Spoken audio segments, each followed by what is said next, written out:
Bonjour à toutes et à tous. Merci de nous rejoindre pour cette émission dédiée au 50e anniversaire de l'Institut national de physique nucléaire et de physique des particules du CNRS.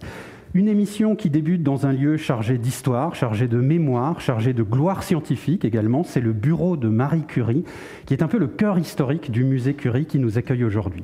Alors aux yeux de Marie Curie, un scientifique dans son laboratoire n'était pas seulement un savant face à ses expériences. Il était aussi, je la cite, un enfant placé devant des phénomènes naturels qui l'impressionnent comme des contes de fées.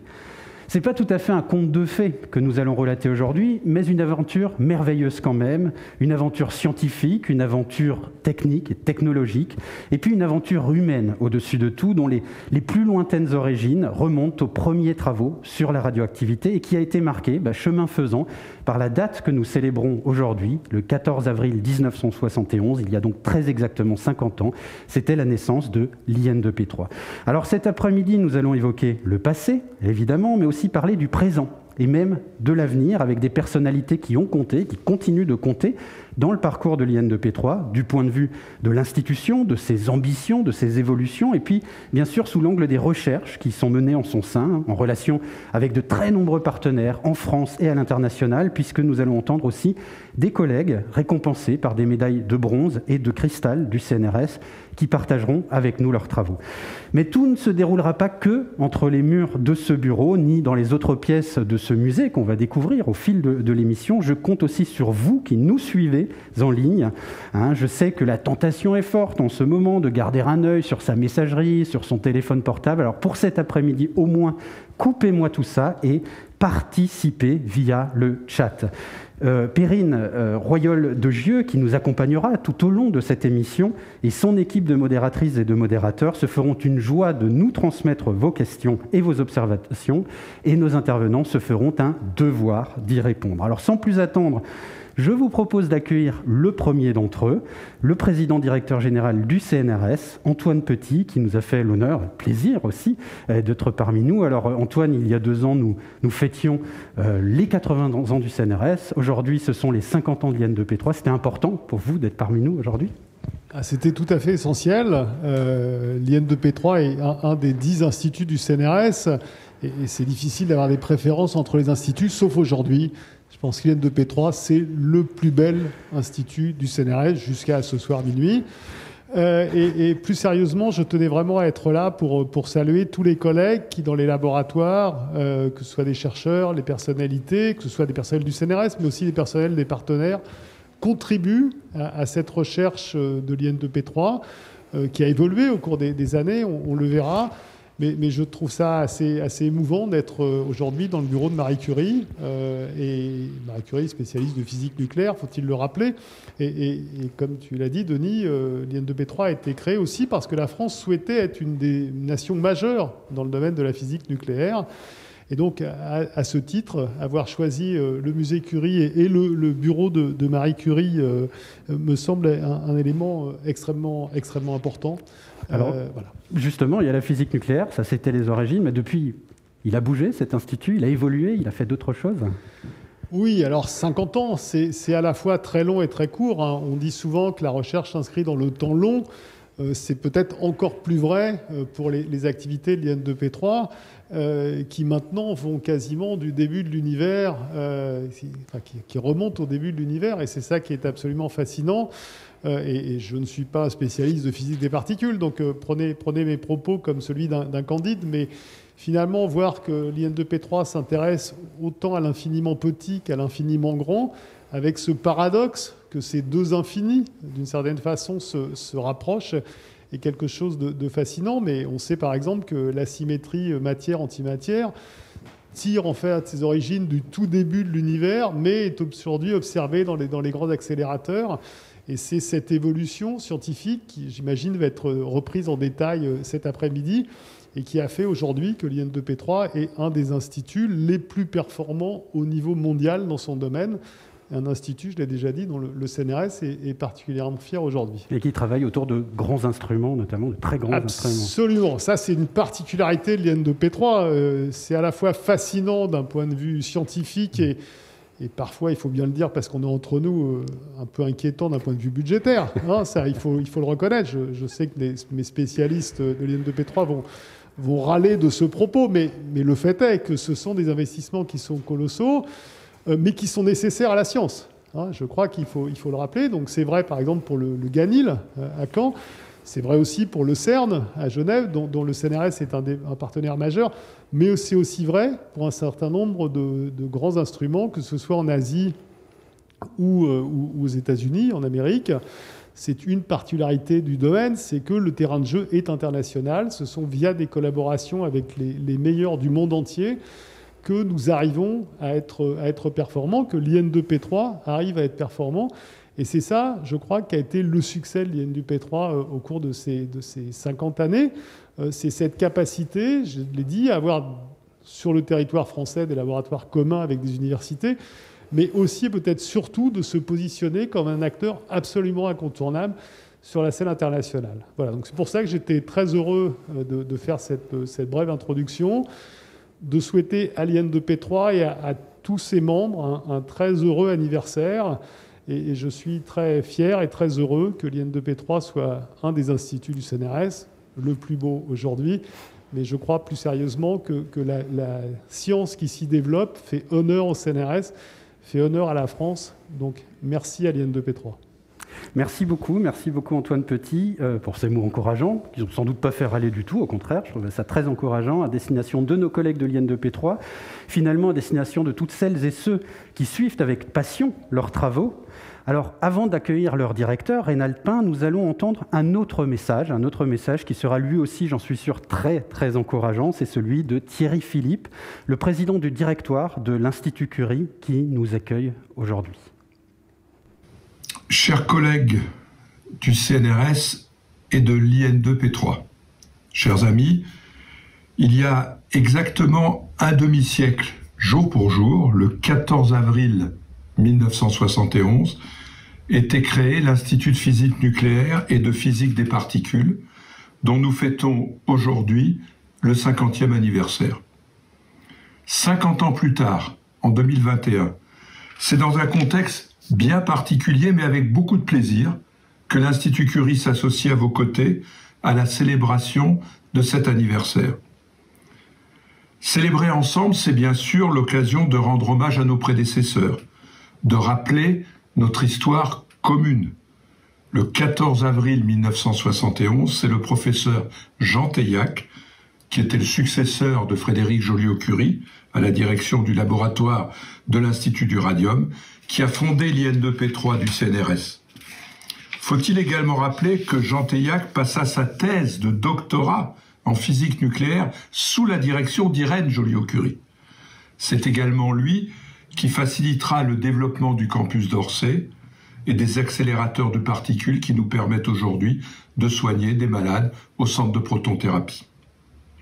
Votre institut et le nôtre s'inscrivent donc dans une histoire beaucoup plus ancienne qui est celle de la physique et de ses applications en biologie et en médecine, celle des grandes avancées scientifiques et de la connaissance.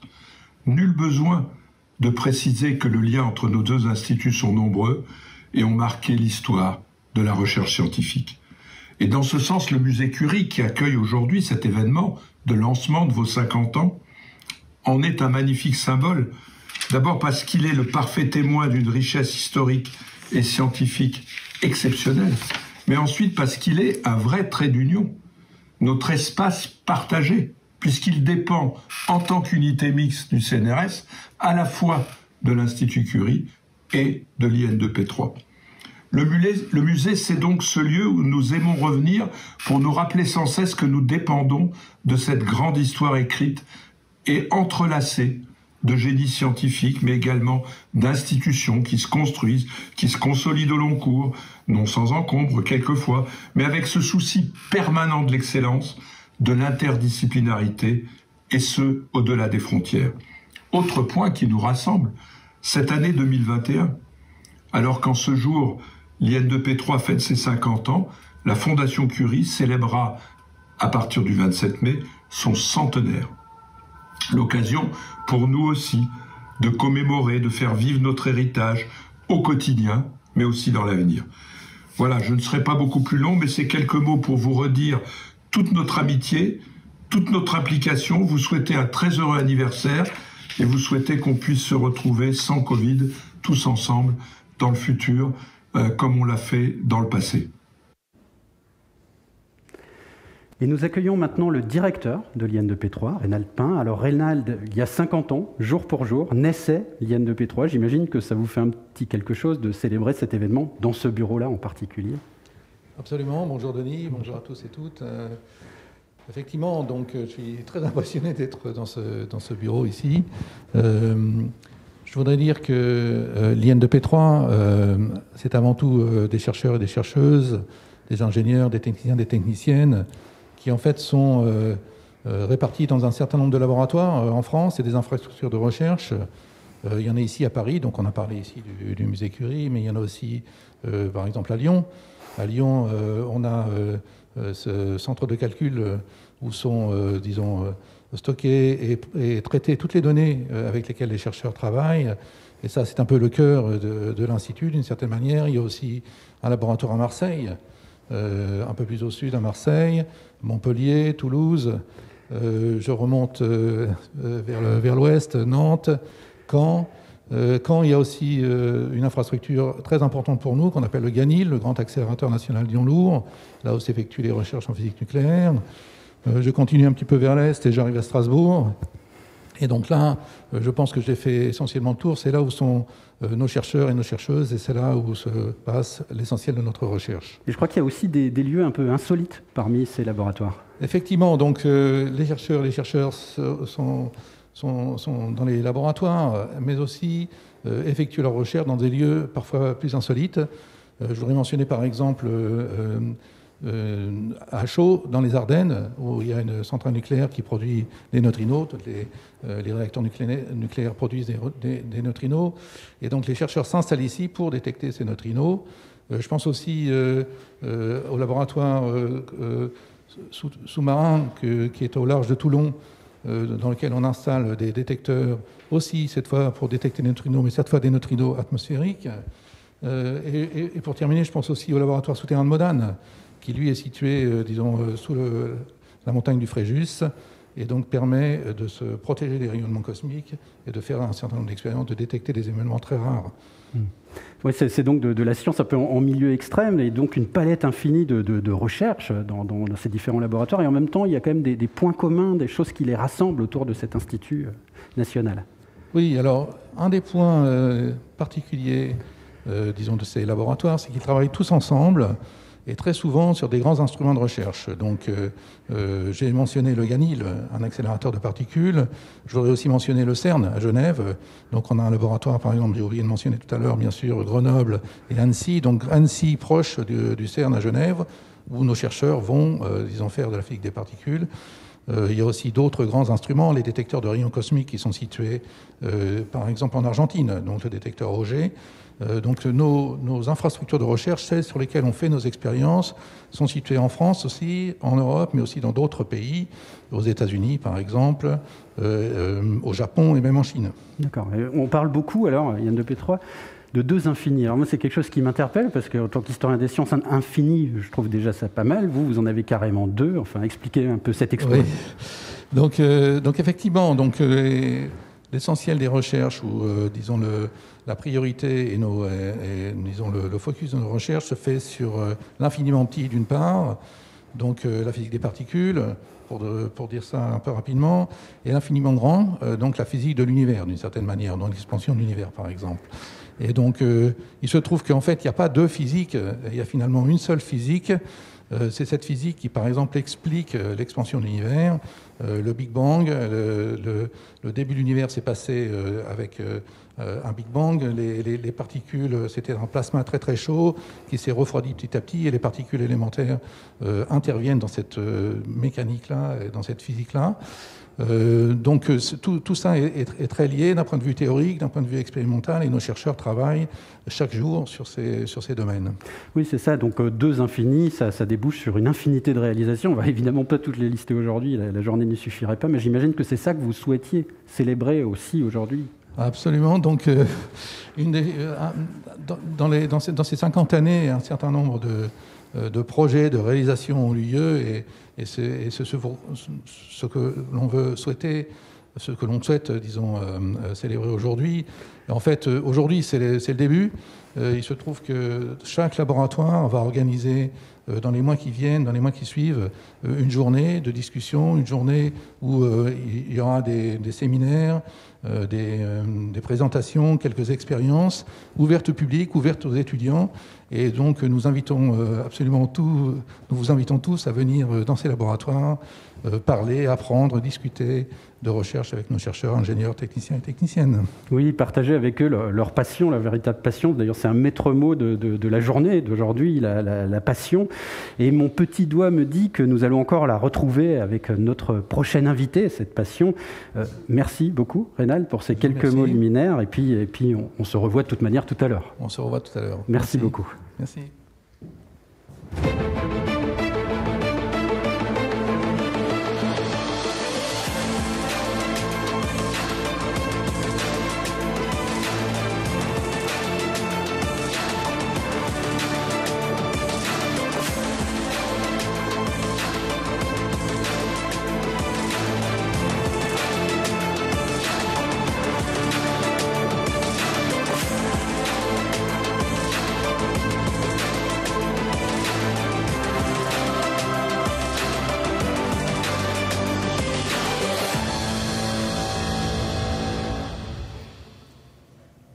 Alors un anniversaire, c'est l'occasion aussi de jeter un coup d'œil dans le rétroviseur, et nous avons demandé à Delphine Blanchard, qui vient de débuter une thèse sur l'histoire de l'IN2P3, de sélectionner quelques-unes des images qui ont marqué cette histoire. Alors bien sûr, il aurait fallu un très très grand rétroviseur pour refléter toutes les réalisations de l'IN2P3 depuis 50 ans. Delphine, elle, n'a eu le droit qu'à 7 photos, avec, pour commencer, je crois, un cliché qui date de 1957 ou 58 et que je trouve, pour ma part, plutôt émouvant. Alors oui, tout à fait, un cliché. Alors bonjour à tous déjà. Bonjour Denis. Bonjour. Donc un cliché qui date de 1957-58. Et donc on n'est pas en train d'arnaquer qui que ce soit. La fondation de l'IN2P3, c'est bien 1971, mais en réalité, l'histoire commence un petit peu avant, avec le développement d'une petite quinzaine de laboratoires après-guerre en France. Ces laboratoires qui ont la particularité d'être centrés autour de personnalités fortes en physique. Donc Louis Néel à Grenoble, Serge Gorodetzky à Strasbourg, Louis Le Prince-Ringuet à Saclay, le couple Joliot-Curie à Paris, puis à Orsay. Donc ceci nous ramène à cette photo de Joliot sur le chantier de l'IPN, de l'Institut de physique nucléaire d'Orsay, à l'hiver 57-58, donc quelques mois avant sa disparition. Donc à cette époque-là, Joliot, il a déjà perdu sa femme Irène, qui est décédée l'année précédente, et il essaye de conduire le projet d'Irène jusqu'au bout, et ce projet étant de fonder un centre de recherche nucléaire dans la banlieue sud, pour une question d'espace principalement, puisque les instruments sont voués à devenir de plus en plus grands, et donc à Paris, il n'y a plus suffisamment d'espace. Et c'est un projet qui tient d'autant plus à cœur à Joliot que lui-même s'était engagé à la fin de la guerre à développer et à remonter la recherche française au niveau qu'elle avait avant la guerre. Donc elle était bien bas, c'est ça? Il fallait la remonter, elle avait besoin d'être remontée à ce moment-là. Ah ben, en physique nucléaire, en tout cas, oui, un petit peu, puisque la guerre avait opéré de fait un déplacement des compétences, donc de l'Europe vers les États-Unis, en particulier à cause de l'exode des physiciens. Et qu'ensuite, après la guerre, du coup, les États-Unis avaient un quasi-monopole, non seulement au niveau de la technique d'accélération qu'ils avaient commencé à développer avant-guerre, mais en plus en termes de théorie, en termes d'expérimentation. Et donc, ça devenait un petit peu un monopole états-unien. Donc, de plus, les États-Unis, ils avaient, pendant la guerre, avec dans le sillage du projet Manhattan, mis au point, inventé de nouvelles manières de pratiquer la physique des hautes énergies. Donc une manière basée sur des collaborations beaucoup plus larges et une organisation quasi-industrielle, donc une pratique qui était en passe à ce moment-là de devenir incontournable pour quiconque voulait faire de la physique nucléaire. Mais au-delà de la restructuration des recherches en physique nucléaire qui a été implémentée par les États-Unis après-guerre, il y a un autre événement qui va structurer la recherche nucléaire et des particules, non seulement en Europe, mais aussi dans le monde. Et je pense que vous avez une petite idée. On va parler du CERN. Et oui, on va parler du CERN, en effet, puisqu'à la fin des années 40, les pays européens, déchirés par les deux guerres qu'ils viennent de subir, ont bien conscience qu'ils ont des budgets limités, des moyens humains et des moyens en termes de ressources limités aussi.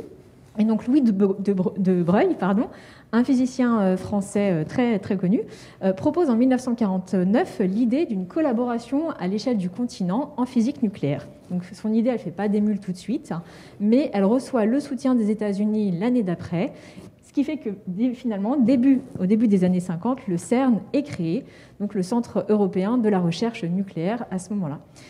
Et donc on aperçoit ici l'une des premières grandes réalisations du CERN, son premier grand succès. Donc on a le proton-synchrotron, qui est un accélérateur qu'on voit sur la droite de l'image, qui entre en fonctionnement à la fin des années 50, en 1959, et qui est le résultat de choix très audacieux en termes de technique, ces choix permettent donc au CERN d'atteindre une très bonne situation dans les années 60, mais une situation encore insuffisante pour vraiment dominer la scène internationale.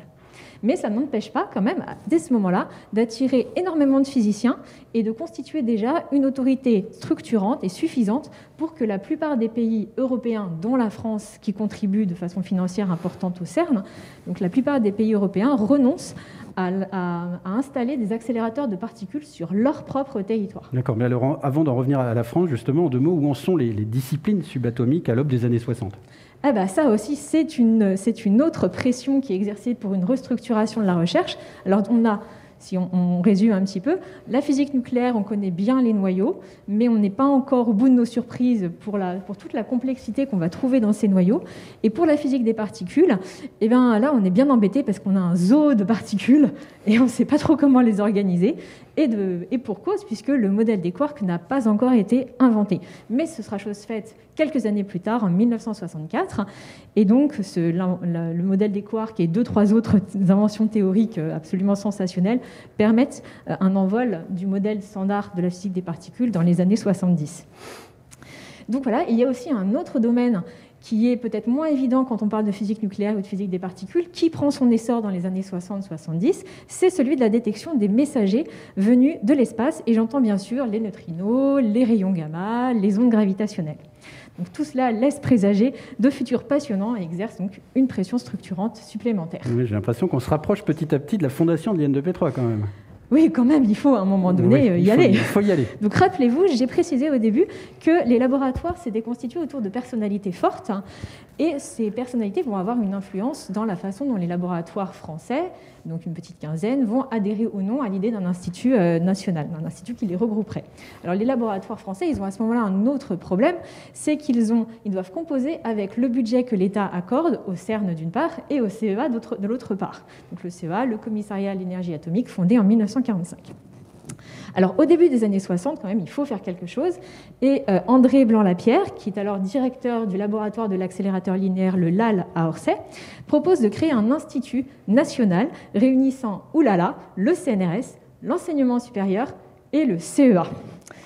Donc, auquel serait rattaché, donc un institut auquel serait rattaché un nouvel accélérateur national complémentaire du CERN. Donc, pour Blanc-Lapierre, ces 2 projets, institut et accélérateur, sont totalement indissociables. D'accord, on se rapproche vraiment de l'IN2P3 là. On y va. Donc parmi les raisons d'être d'un tel institut, il est évidemment question d'une collaboration entre laboratoires beaucoup plus étendue, mais toujours avec l'idée de conserver une identité propre, tout en étant plus complémentaires et plus performants ensemble en termes de groupe. Et il s'agit également pour les laboratoires français d'avoir un discours cohérent, non seulement auprès du gouvernement, mais aussi auprès du CERN. Donc ce double projet suscite cependant des doutes, notamment à Saclay et à Orsay. Et c'est particulièrement le cas donc, pour les équipes Saclay et Orsay qui sont, elles, présentes au CERN, puisque l'enjeu principal, notamment d'un nouvel accélérateur dans ce double projet, c'est que tous les physiciens français aient accès à un accélérateur. Donc, dans le même temps, au CERN, justement, il est décidé la construction d'un nouvel accélérateur encore plus puissant pour la décennie suivante. Et donc, la conséquence budgétaire pour la France qui participe à ce financement, c'est de couper un peu les financements d'accélérateurs nationaux. Et donc, en 1968, le projet d'un accélérateur national est complètement écarté.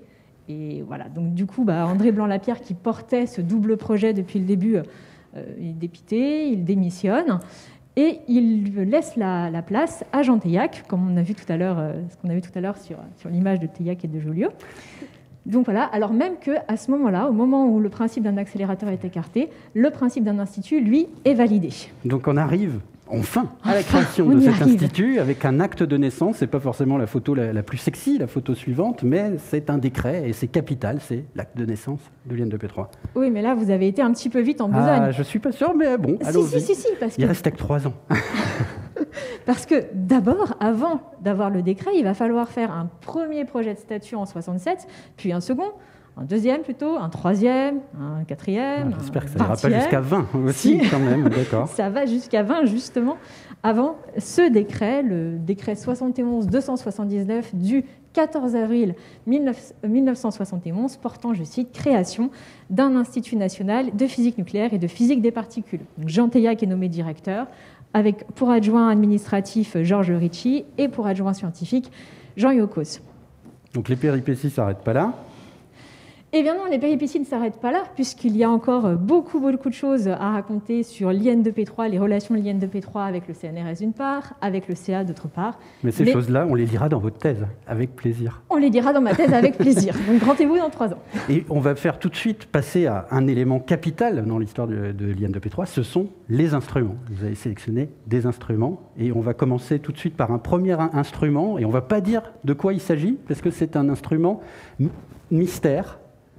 Un instrument mystère, une image mystère qui va apparaître. On ne dit pas de quoi il s'agit, simplement c'est à vous toutes et tous, devant vos ordinateurs, d'envoyer sur le chat, à Perrine, des commentaires. Et puis on verra toutes les choses intelligentes que vous avez pu nous raconter dans quelques instants. On va tout de suite passer à la suite, et avec d'autres instruments que cette fois-ci vous allez commenter. Que je vais commenter, mais d'abord, je suis persuadée que tout le monde se pose la question, mais cet accélérateur national, finalement, a-t-il été créé ou non ? Eh bien oui, il va y avoir un nouvel accélérateur national, même si en 1968, on avait dit non finalement, en 1975, on dit oui, mais pour pouvoir le construire, il va falloir collaborer avec le CEA. Et donc il s'agit du GANIL, le GANIL donc, qui entre en fonctionnement en 1983, dont on aperçoit ici l'arête de poisson, c'est une des lignes de conduite des faisceaux. Donc voilà, et qui se révèle être un véritable succès. La preuve, c'est qu'il est encore en exploitation, encore en amélioration permanente, et que vous pouvez même, vous, tous téléspectateurs, aller voir la visite virtuelle qui est en ce moment sur le site du GANIL et qui vraiment vaut le coup. Oui, du coup, le GANIL a été très, très structurant pour la naissance de l'IN2P3, mais il y a eu plein d'autres expériences ensuite qu'on va voir en photo, encore une fois, si elles apparaissent, évidemment. Si elles apparaissent. Voilà, quelques mots de commentaires, parce qu'il en faut là. Quelques mots de commentaires, mais c'est très difficile de choisir seulement un petit ensemble de photos sur 50 ans d'expérience, de projets, etc. Mais je trouvais que, donc, en haut à gauche, la première grande découverte à laquelle participe l'IN2P3 en 1973, qui a donc lieu au CERN, donc c'est la découverte des courants neutres grâce à une chambre à bulles qui s'appelle Gargamel. Donc cette chambre à bulles qui a été construite en partie sur le plateau de Saclay par une équipe d'une collaboration internationale dirigée par André Lagarrigue, qui était devenu entre-temps le directeur du LAL, de l'accélérateur linéaire, du laboratoire de l'accélérateur linéaire d'Orsay. Donc première grande découverte, et ce n'est pas la dernière, il va y en avoir beaucoup d'autres au CERN, entre autres au LEP. Donc le LEP, c'est le grand collisionneur électron-positron qu'on voit sur les 2 photos qui sont situées à droite. Donc la photo à droite en haut, c'est un injecteur, c'est-à-dire une partie d'un système juste avant l'accélérateur, et cet injecteur, qui est un injecteur linéaire du LEP, qu'on appelle donc le LIL, il a une particularité, c'est qu'il a été construit au LAL d'Orsay, et que c'était la première fois que le CERN proposait, et plutôt commandait à un autre laboratoire, un laboratoire extérieur, de réaliser une structure aussi importante et aussi essentielle. Donc en dessous, on a une image d'un calorimètre, donc c'est un détecteur, un calorimètre du L3. Le L3, c'est le nom d'une expérience, toujours au CERN, toujours dans le montage du LEP. Et une autre caractéristique de ce L3, c'est que deux laboratoires qui étaient à ce moment-là donc membres de l'Institut, le laboratoire d'Annecy de physique des particules et l'Institut de physique nucléaire de Lyon, qui était l'ancêtre donc de l'IP2I actuel. Donc ces deux laboratoires, Annecy et Lyon, ont développé pour cette expérience en particulier un nouveau matériau de détection, le germanate de bismuth. Donc, tout ceci pour dire que ces deux photos témoignent des compétences spécifiques et rares de l'Institut en recherche et en développement pour la conception des instruments lourds. Alors il reste juste une photo, celle qui est en bas à gauche, qui est donc un détecteur nucléaire qui s'appelle Eurogam, qui a été installé à Strasbourg dans le début des années 90. Et je voulais mettre cette photo parce que je voulais rappeler l'importance des collaborations internationales, nationales, et ces collaborations ces échanges, ces accords qui sont passés dès les années 70-80 avec beaucoup de pays en Europe, y compris en Europe de l'Est, mais aussi évidemment avec les États-Unis, avec l'Asie orientale. Moi, à ce stade, Delphine, je vous aurais déjà donné votre thèse parce que vous semblez connaître sur le bout des doigts les instruments du siècle passé. Et je crois qu'on va même parler des instruments un petit peu de ce siècle-ci, du XXIe siècle. Alors oui, évidemment, on va parler des instruments de ce siècle-ci. Donc les expériences sur les accélérateurs, elles continuent, elles font même la une des médias régulièrement. Donc on a une photo en haut à gauche du détecteur LHC-B, c'est le nom du détecteur, donc le LHC qui est donc au LHC, au Grand Collisionneur de Hadron, qui est entré en fonctionnement au milieu des années 2000-2010. Donc toujours au CERN.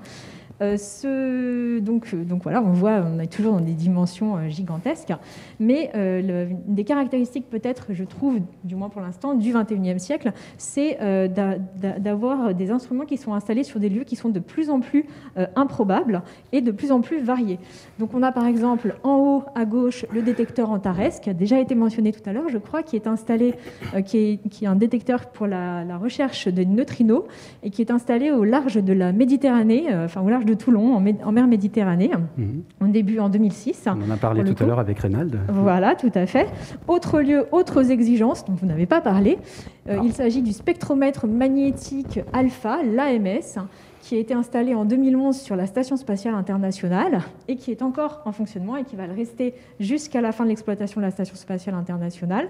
Et enfin, avant d'envoyer un interféromètre laser pour mesurer les ondes gravitationnelles aussi depuis l'espace, l'IN2P3 est investi dans la collaboration Virgo, ça ce sont que des exemples, donc pour la détection des ondes gravitationnelles en Italie. Donc tout ceci pour dire que cette diversification, elle concerne non seulement les instruments, elle concerne aussi les emplacements, les dimensions, mais aussi donc les entités qu'on cherche à détecter et qui englobent aujourd'hui tant des particules extraites du vide par une force de frappe colossale que tout un tas de messagers qui sont des messagers résiduels de phénomènes cosmologiques. Alors c'est vrai que quand on fait une thèse, il y a un côté exercice imposé, mais on a aussi le droit de se faire plaisir. Et je crois que pour les deux dernières photos, vous avez décidé de vous faire un peu plaisir en mettant en avant des éléments qui vous intéressent plus particulièrement, vous. Alors oui, tout à fait. Au-delà même de la physique des particules et de la physique nucléaire, on pourrait faire un pas de côté et écrire deux autres histoires de l'IN2P3. Donc malheureusement, on ne va pas avoir le temps d'aborder beaucoup de choses aujourd'hui. Donc le premier, c'est un point qui est constitutif et indissociable de la physique des particules. Il s'agit bien entendu de la gestion et du partage des données et plus largement de l'exploitation des systèmes informatiques. Donc en effet, il n'aura échappé à personne, j'en suis persuadée, que des expériences qui sont fixes, parfois dans des lieux inaccessibles, couplées à des collaborations internationales dispersées, donc ça pose de sérieux problèmes de communication et de transfert d'informations. Donc à l'IN2P3, je crois qu'il en a été déjà question tout à l'heure, mais ces deux rôles de circulation de l'information, mais aussi d'aide à la conception des instrumentations, sont assurés par un centre de calcul dédié qui a été créé avant l'IN2P3 en 1965. Donc en matière de communication, il y a même une petite révolution que vous connaissez tous, j'en suis persuadée, qui a eu lieu au CERN entre 89 et 91, lorsque Tim Berners-Lee a présenté son projet W3 qui était jugé à l'époque vague mais excitant. Donc à la fin de l'année 92, c'est Wojcik et Daniel Charnay, deux ingénieurs du centre de calcul, qui installent donc le premier site web dont on voit une reconstitution ici. Le premier site web français à l'adresse info.in2p3.fr, que vous pouvez d'ailleurs toujours à les consulter en ligne. Ah, ça fait un peu préhistorique quand même, là. Enfin, on est un peu surpris de voir cette image. Mais... Oui, alors c'est plus cette image qui est en ligne. Alors, déjà, ça c'était une reconstitution, mais voilà. Très bien. Alors, est-ce qu'on a le temps pour le dernier? On a tout à fait le temps, Delphine, c'est merveilleux. Deuxième coup de cœur alors. Merveilleux, deuxième coup de cœur. Donc la recherche fondamentale constitue certes le cœur des projets de l'IN2P3, mais ces équipes entretiennent donc depuis l'origine une tradition d'ouverture et de transfert interdisciplinaire et appliqué, notamment vers la biologie. Et on le voit en particulier donc dans les domaines de l'imagerie médicale et du traitement par l'intermédiaire des particules radioactives qui sont historiquement proches de la physique des hautes énergies.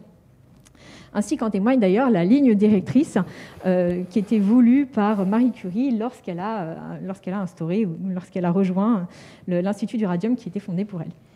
Donc voilà, donc comme je suis prise par le temps malgré tout, donc je me contenterai de mentionner en 2006 la création du laboratoire d'imagerie et modélisation en neurobiologie et en cancérologie.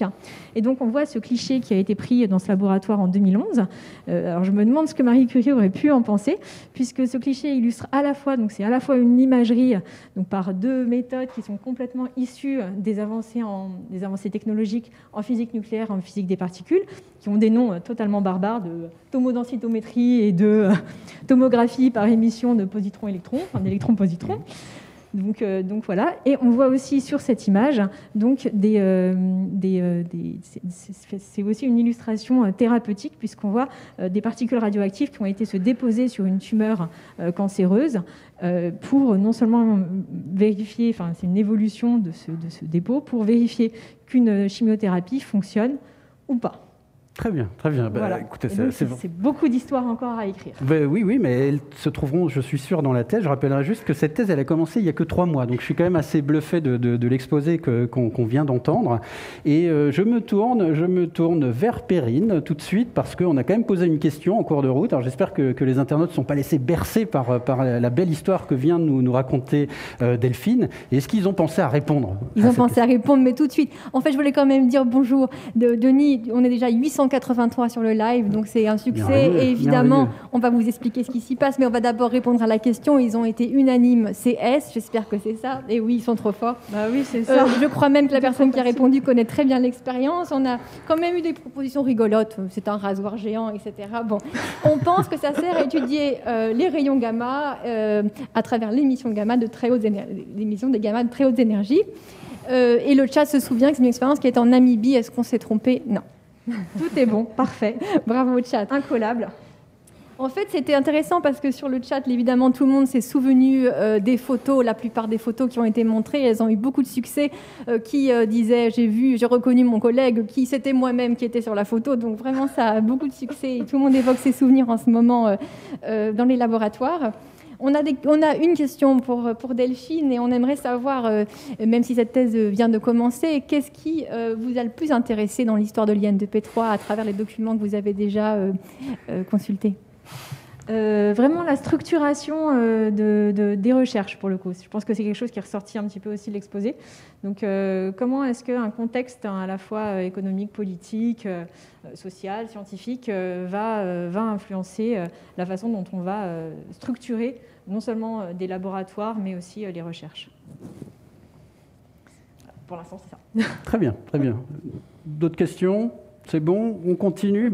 Merci beaucoup, Denis, merci Delphine. à tous et bonne suite d'émission. Merci pour le choix de ces très belles images qui nous ont fait voyager dans la genèse, dans l'histoire de l'IM2P3, histoire foisonnante. On vous avait laissé 7 photos, donc la passion vous a saisi, vous en avez ramené beaucoup plus, 15, 16, je ne sais plus. On a hâte de lire cette thèse, merci encore beaucoup. On imagine bien que la sélection a été extrêmement difficile de ces photos, et tout simplement parce que l'IN2P3 est présent depuis toujours auprès de toutes les grandes découvertes, ce que l'on va tout de suite vérifier à l'image.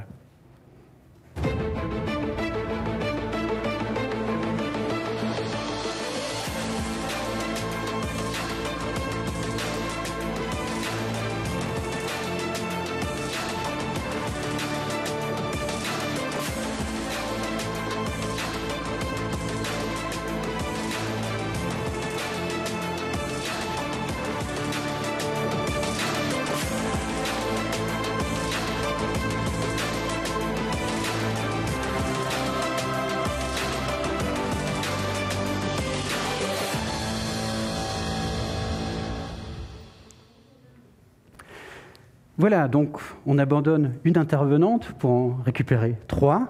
J'accueille autour de cette table ronde regard croisé sur l'IN2P3 Anne Allais, directrice de recherche au CNRS, directrice de l'Institut de physique des Deux Infinis de Lyon, responsable scientifique du spectrophotomètre de la mission Euclide, professeur à l'université de Paris Stavros Katsanevas, directeur adjoint astroparticules de l'IN2P3 de 2002 à 2012, c'est bien ça, directeur d'EGO, et Michel Spiro aussi, directeur de l'IN2P3 de 2003 à 2010, président du conseil du CERN 2010 à 2013 et président de l'Union internationale de physique fondamentale et appliquée. Je vais commencer dans quelques instants par vous, Michel, mais avant, il y a une petite vidéo qui va passer.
Nous voilà de retour. Alors, je vais, comme je l'annonçais, me tourner vers Michel. Ce qu'on a vu au travers de la vidéo, ce qu'on a déjà abordé au travers des différentes interventions, c'est en fait l'évolution des thématiques de l'IN2P3. À l'origine, c'était plutôt la physique nucléaire, et puis il y a eu un élargissement d'innombrables ouvertures, en fait, vers les ondes gravitationnelles, entre autres, enfin beaucoup d'autres. Comment on peut expliquer, comment on peut commenter cet élargissement?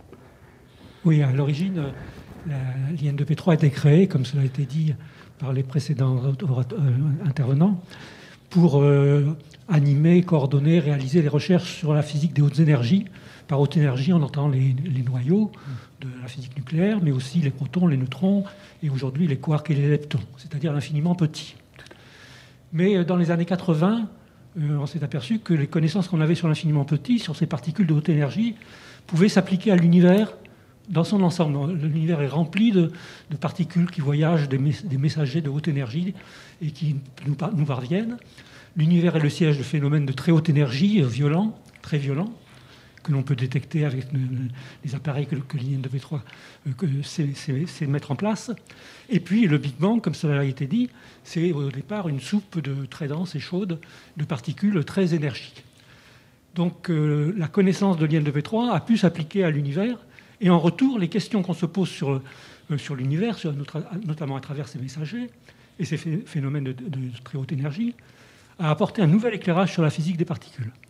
Et c'est ainsi qu'un dialogue a pu être construit entre particules élémentaires et messagers de haute énergie du cosmos, entre la théorie de la relativité qui touche la gravitation dans l'univers et la mécanique quantique qui touche les autres interactions des particules élémentaires, entre le boson de Higgs et le Big Bang même, entre l'infiniment petit et l'infiniment grand. Un dialogue a pu se construire. D'accord. Et on peut dire aujourd'hui maintenant que l'univers, à travers cette révolution culturelle et scientifique, apparaît comme une symphonie de processus qui vont de l'infiniment petit à l'infiniment grand. Une symphonie qui manifeste à la fois des concordances, mais aussi des dissonances qui sont le sujet des recherches actuelles. D'accord. Alors justement, Anne, ce dialogue entre les deux infinis, ça demande de recueillir des informations, ça demande de... Oui, mais je crois que Michel a bien posé le problème. On s'est retrouvé avec... on savait casser les atomes, on savait casser les noyaux dans des grands accélérateurs. On ne faisait pas beaucoup lié avec l'univers. Je crois qu'on ne vous entend pas, Anne. Un instant, il doit y avoir un problème de micro. Ah. C'est sur vous que c'est tombé. On est désolé, on est navré. On va vous passer immédiatement un autre micro. Je vois que tout le monde s'agite et se précipite. Ne soyons pas inquiets. On est à l'IN2P3. Tout finit toujours bien. Non, visiblement, on me fait non de la tête. On ne peut pas échanger les micros. Ils sont calibrés. Bien, ben voilà. Ah, ça y est. Voilà. Ça marche. Voilà. Ça fonctionne. Donc je voulais dire que Michel avait bien introduit quand même comment ce virage est pris dans notre institut. Donc un institut qui savait casser les atomes, qui savait faire dans les accélérateurs, étudier les noyaux.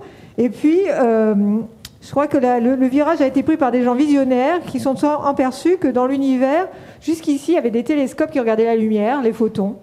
Mais ça donnait une observation de l'image assez incomplète, on n'avait pas toutes les informations. Et donc, le multimessager, c'est de dire qu'avec des particules autres, comme les rayons de très haute énergie, des protons, des neutrons, avec des neutrinos, on est capable, si on fait des instruments qui les mesurent, on est capable d'avoir d'autres informations.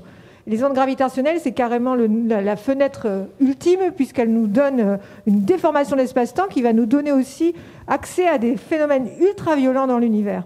Et donc cette histoire de l'univers qu'on est en train de construire, ce Big Bang que les gens connaissent dans le grand public, on a besoin de le compléter, parce qu'aujourd'hui c'est une jolie histoire, c'est un joli mythe avec l'univers agrandi d'un Big Bang chaud, il a grandi jusqu'à nous, une expansion, etc. Mais en gros, on a la lumière de ces télescopes, les 5%, c'est 5% qui sont visibles. Tout le reste, on ne sait pas ce que c'est de ce qu'on appelle matière noire, énergie noire. 95% de l'univers, c'est de la matière noire, de l'énergie noire. Et avec ces multimessagers, probablement, on va pouvoir répondre à ce genre de questions, comprendre ces phénomènes. Voilà. Je pense que Stavros pourra... Stavros a peut-être envie de réagir, justement. Réagir, je vois ses yeux qu'il a, les yeux pétillants les yeux qui brillent. Qui brillent. Non, mais je pense que je veux poser une phrase que je dis souvent. Très souvent, on voit la science comme gérant la certitude. En fait, c'est pas vrai. La science, c'est gérer l'incertitude. C'est vraiment savoir naviguer donc, quand on ne sait pas où on va. Et par exemple, si on prend les ondes gravitationnelles, puisque vous les avez mentionnées, on pourrait prendre n'importe quel des autres domaines, avoir à peu près les mêmes images. Elle a commencé, la problématique des ondes gravitationnelles a commencé 4 ou 5 ans après le début de l'IN2P3, 75, 76. C'est là qu'on commence à penser à détecter des ondes gravitationnelles. Ça a pris un temps pour trouver les instruments qu'il fallait, passer par des processus de proposition. Il y a des noms comme Patrick Fleury, des gens qui ont évalué ces propositions. Vers 93, 94, le CNRS et l'INFN décident de commencer cette affaire. Et on commence à 2000, on fait Ego, à 2003, on commence Virgo. Donc un processus très long qui a duré 50 ans jusqu'à vraiment le grand moment de 2015 où on a vu pour la première fois 2 trous noirs fusionnés. Et 2 ans après, une chose merveilleuse qui était la fusion de 2 étoiles à neutrons qui a été vue non seulement par les ondes gravitationnelles, mais par une centaine, quasi-centaine, d'observatoires à travers le monde, comme Comme tu as dit, ce n'était pas seulement la lumière, c'était les X, c'était les rayons X, gamma, il y avait même les radios. On a suivi un événement qui est arrivé 140 millions d'années dans le passé, seconde par seconde, pour 2 mois. Pensez, c'est extraordinaire. Ça, c'est la première chose. Deuxième chose que j'aimerais finir avec ça, c'est que toutes ces choses-là ne sont pas des domaines séparés. Par exemple, vous prenez les ondes gravitationnelles, vous faisiez la cartographie du ciel, des trous noirs et des étoiles à neutrons. Comme Michel a dit, là, vous avez 2 cartes, la carte des étoiles brillantes, vivantes, et la carte des étoiles mortes, étoiles à neutrons, etc. Et ils doivent être en concordance. S'ils ne sont pas en concordance, quelque chose arrive, il y a de nouvelles particules, il y a quelque chose qui arrive. Aussi, en examinant profondément qu'est-ce qui se passe près de cette fusion-là, vous faites la physique nucléaire. Vous essayez de comprendre l'équation d'état d'une étoile à neutrons. Encore plus, très probablement, autour de là, il y a la matière noire, ou à l'intérieur, il y a la matière noire. Donc, vous faites la physique des particules. Vous étudiez en même temps toutes ces explosions. En étudiant toutes ces explosions, vous étudiez l'astrophysique. Vous faites l'astrophysique. Donc, vous faites toute la science fondamentale en prenant un point de vue. Vous voyez toute l'étendue de la physique. Et finalement, dans tout cela, la mécanique, les 2 grandes théories, la mécanique quantique et la relativité générale, doivent être confirmées ou infirmées. Donc, voilà le jeu qui est un jeu de cohérence et de mise en concordance de tous ces processus. Très bien. Oui, alors c'est justement ça qui est un peu captivant, c'est justement toutes ces recherches qui se déploient et l'articulation entre un institut qui évolue, qui se transforme, alors qu'il est né dans un contexte et un environnement scientifique précis en 1971, et il parvient à s'adapter tout au long de son histoire jusqu'à nos jours. Finalement, en tant qu'institution, comment il a évolué, Michel, cet institut, l'IN2P3 ? Il a été d'abord, c'était un institut du CNRS. Donc l'IN2P3, tout au long de son existence, a obtenu, on sort mal parfois, ces modestes ressources du CNRS, aussi bien financières qu'en termes de chercheurs que d'ingénieurs. Mais peut-être moins connu, il a bénéficié en étant au CNRS d'une capacité de pleinement exploiter ce champ des 2 infinis en s'appuyant sur les théoriciens de l'Institut de physique, sur les ingénieurs et les informaticiens de l'Institut d'informatique et d'ingénierie, sur les astronomes, bien sûr, de l'INSU, et même sur les philosophes de SHS pour valoriser la révolution culturelle dont j'ai parlé. Donc, c'est en étant au CNRS que cette interdisciplinarité de l'IN2P3 a pu s'exprimer très fortement.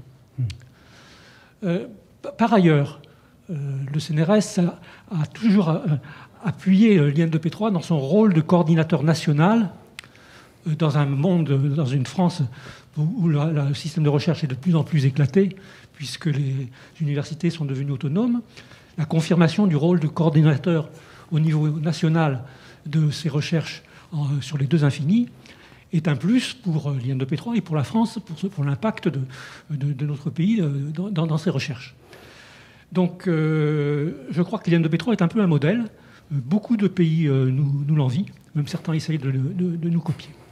D'accord. C'est une opinion que vous partagez ? On peut envier l'existence de l'IN2P3 ? Oui. Je crois qu'il ne faut pas oublier que derrière, il y a des hommes, il y a des gens, il y a des chercheurs, des ingénieurs, des techniciens. Et on est très... je crois que Rénal l'a dit tout à l'heure. On travaille dans des grandes collaborations. On travaille ensemble. Ces grandes collaborations, elles sont internationales.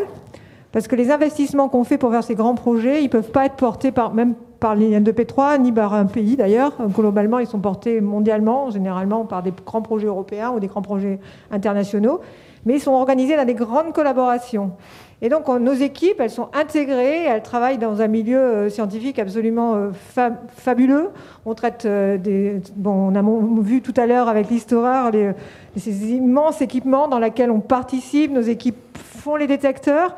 Et on est très organisé, donc c'est souvent des très grands équipements de recherche, ça s'appelle le TGIR. Bon, c'est peut-être barbare, mais c'est pour dire que cet investissement, c'est un endroit dans le monde où on va. Et on rencontre plein de gens de plein de pays différents, et on a une culture, un enrichissement magnifique. Et c'est pour ça aussi que c'est toute la recherche qui est impactée, parce que tous ces gens, on est comme dans des laboratoires, moi je suis directrice d'un laboratoire, nos équipes, elles rayonnent à travers ce milieu international, mais elles rapportent ça au milieu local, puisqu'on est dans des universités. Ces universités, on est en charge aussi de la formation, donc on forme nos futurs jeunes chercheurs, hein, et ces jeunes chercheurs, ils sont là pour... on doit leur transmettre notre enthousiasme, notre vision, à travers une synergie forte entre université et CNRS. C'est ce qu'on essaye de faire en général. Et le milieu de la recherche, même s'il est éclaté, c'est notre devoir et notre travail de rendre ça le plus cohérent et le plus enthousiasmant possible. Hein. Alors, Stavros, Anne m'a déjà un peu préparé ma transition, parce qu'il y a la dimension, en effet, internationale, qui est vraiment capitale depuis les origines de l'INEP3. On aurait peut-être même dû l'appeler l'I2NP3, un institut international de physique nucléaire et de physique des particules. Peut-être quelques commentaires sur cette dimension-là. On peut dire, je crois, qu'il y a deux sortes de grandes catégories d'agences qui apparaissent après-guerre dans l'Europe. La première catégorie, c'est la catégorie qui organise des appels d'offres de façon le plus, si vous voulez, ouverte possible, avec des comités d'examen, etc., etc. Et il y a une autre catégorie qui est la catégorie, comme l'INDP3, qui essaye de coopter certains de ses membres pour organiser de façon nationale et internationale l'activité. Et on a besoin de ça. Chaque agence est un mélange de deux, mais chacune penche d'un côté ou de l'autre. Et nous, on a penché, comme d'autres, comme l'INFN en Italie ou comme les DOI, on a penché du côté de la coordination nationale et internationale. Et moi, je suis fier, et je crois que c'était un atout de l'INDP3. Donc, on venait évidemment de la grande tradition du CERN, qui est très difficile à répéter, parce que c'était un produit d'après-guerre très important. Mais quand même, par exemple, il y a eu dans la physique nucléaire, il y a eu NUPEC, la coordination nucléaire, qui s'est mise en place vis-à-vis de l'Est.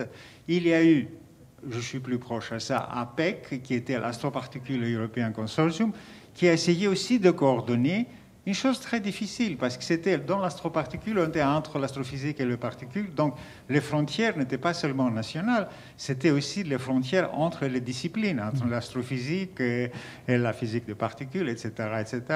Troisièmement, il n'y avait pas un centre, soit, comme on a dit, au fond de la mer, à l'espace, dans les déserts, etc. Comment tu coordonnes tout ce monde? C'était vraiment une tâche qui, pourtant, je pense qu'on a eu un certain succès. Le neutrino, les neutrinos de haute énergie, les ondes gravitationnelles, on est arrivé, on continue à faire, par exemple, pour les histoires de matière noire, etc. Et pour établir une sorte de... C'est ça qui me fascine, comme un message vraiment pandémique, si vous voulez. On a établi un network, une sorte internationale, qui échange, par exemple, des alertes. Quand on parle multimessager, quand quelqu'un voit quelque chose, il l'envoie aux autres. C'est très important dans les temps des changements climatiques de savoir bien transmettre des informations d'un endroit du monde à l'autre. Donc, on est entré, si je peux me permettre la boutade, on n'est pas seulement le 2 infini, on est le 4 infini, dans le sens où non seulement on regarde vers l'extérieur, disons l'univers, cosmos comme univers, on regarde aussi, parce que nos détecteurs sont à l'intérieur de la nature, tout bruit de nos instruments provient des séismes, des nuages. Donc on doit étudier l'environnement. Donc on regarde l'intérieur, la Terre, la géoscience est aussi un autre infini. La société, tel le bruit anthropogénique, tout ce qu'on fait est aussi quelque chose qui nous amène du bruit, qui nous amène des choses qu'il faut comprendre. 4e infini, l'humain. Quand on parle multimessager, on peut aussi parler multisensoriel, c'est-à-dire l'inclusion, non seulement le visible, mais aussi l'acoustique, et aussi le toucher. Toutes ces choses-là, on essaye d'être le plus inclusif possible dans nos recherches parce que les ondes gravitationnelles, donc d'une certaine façon, c'est métaphorique, on les a entendues.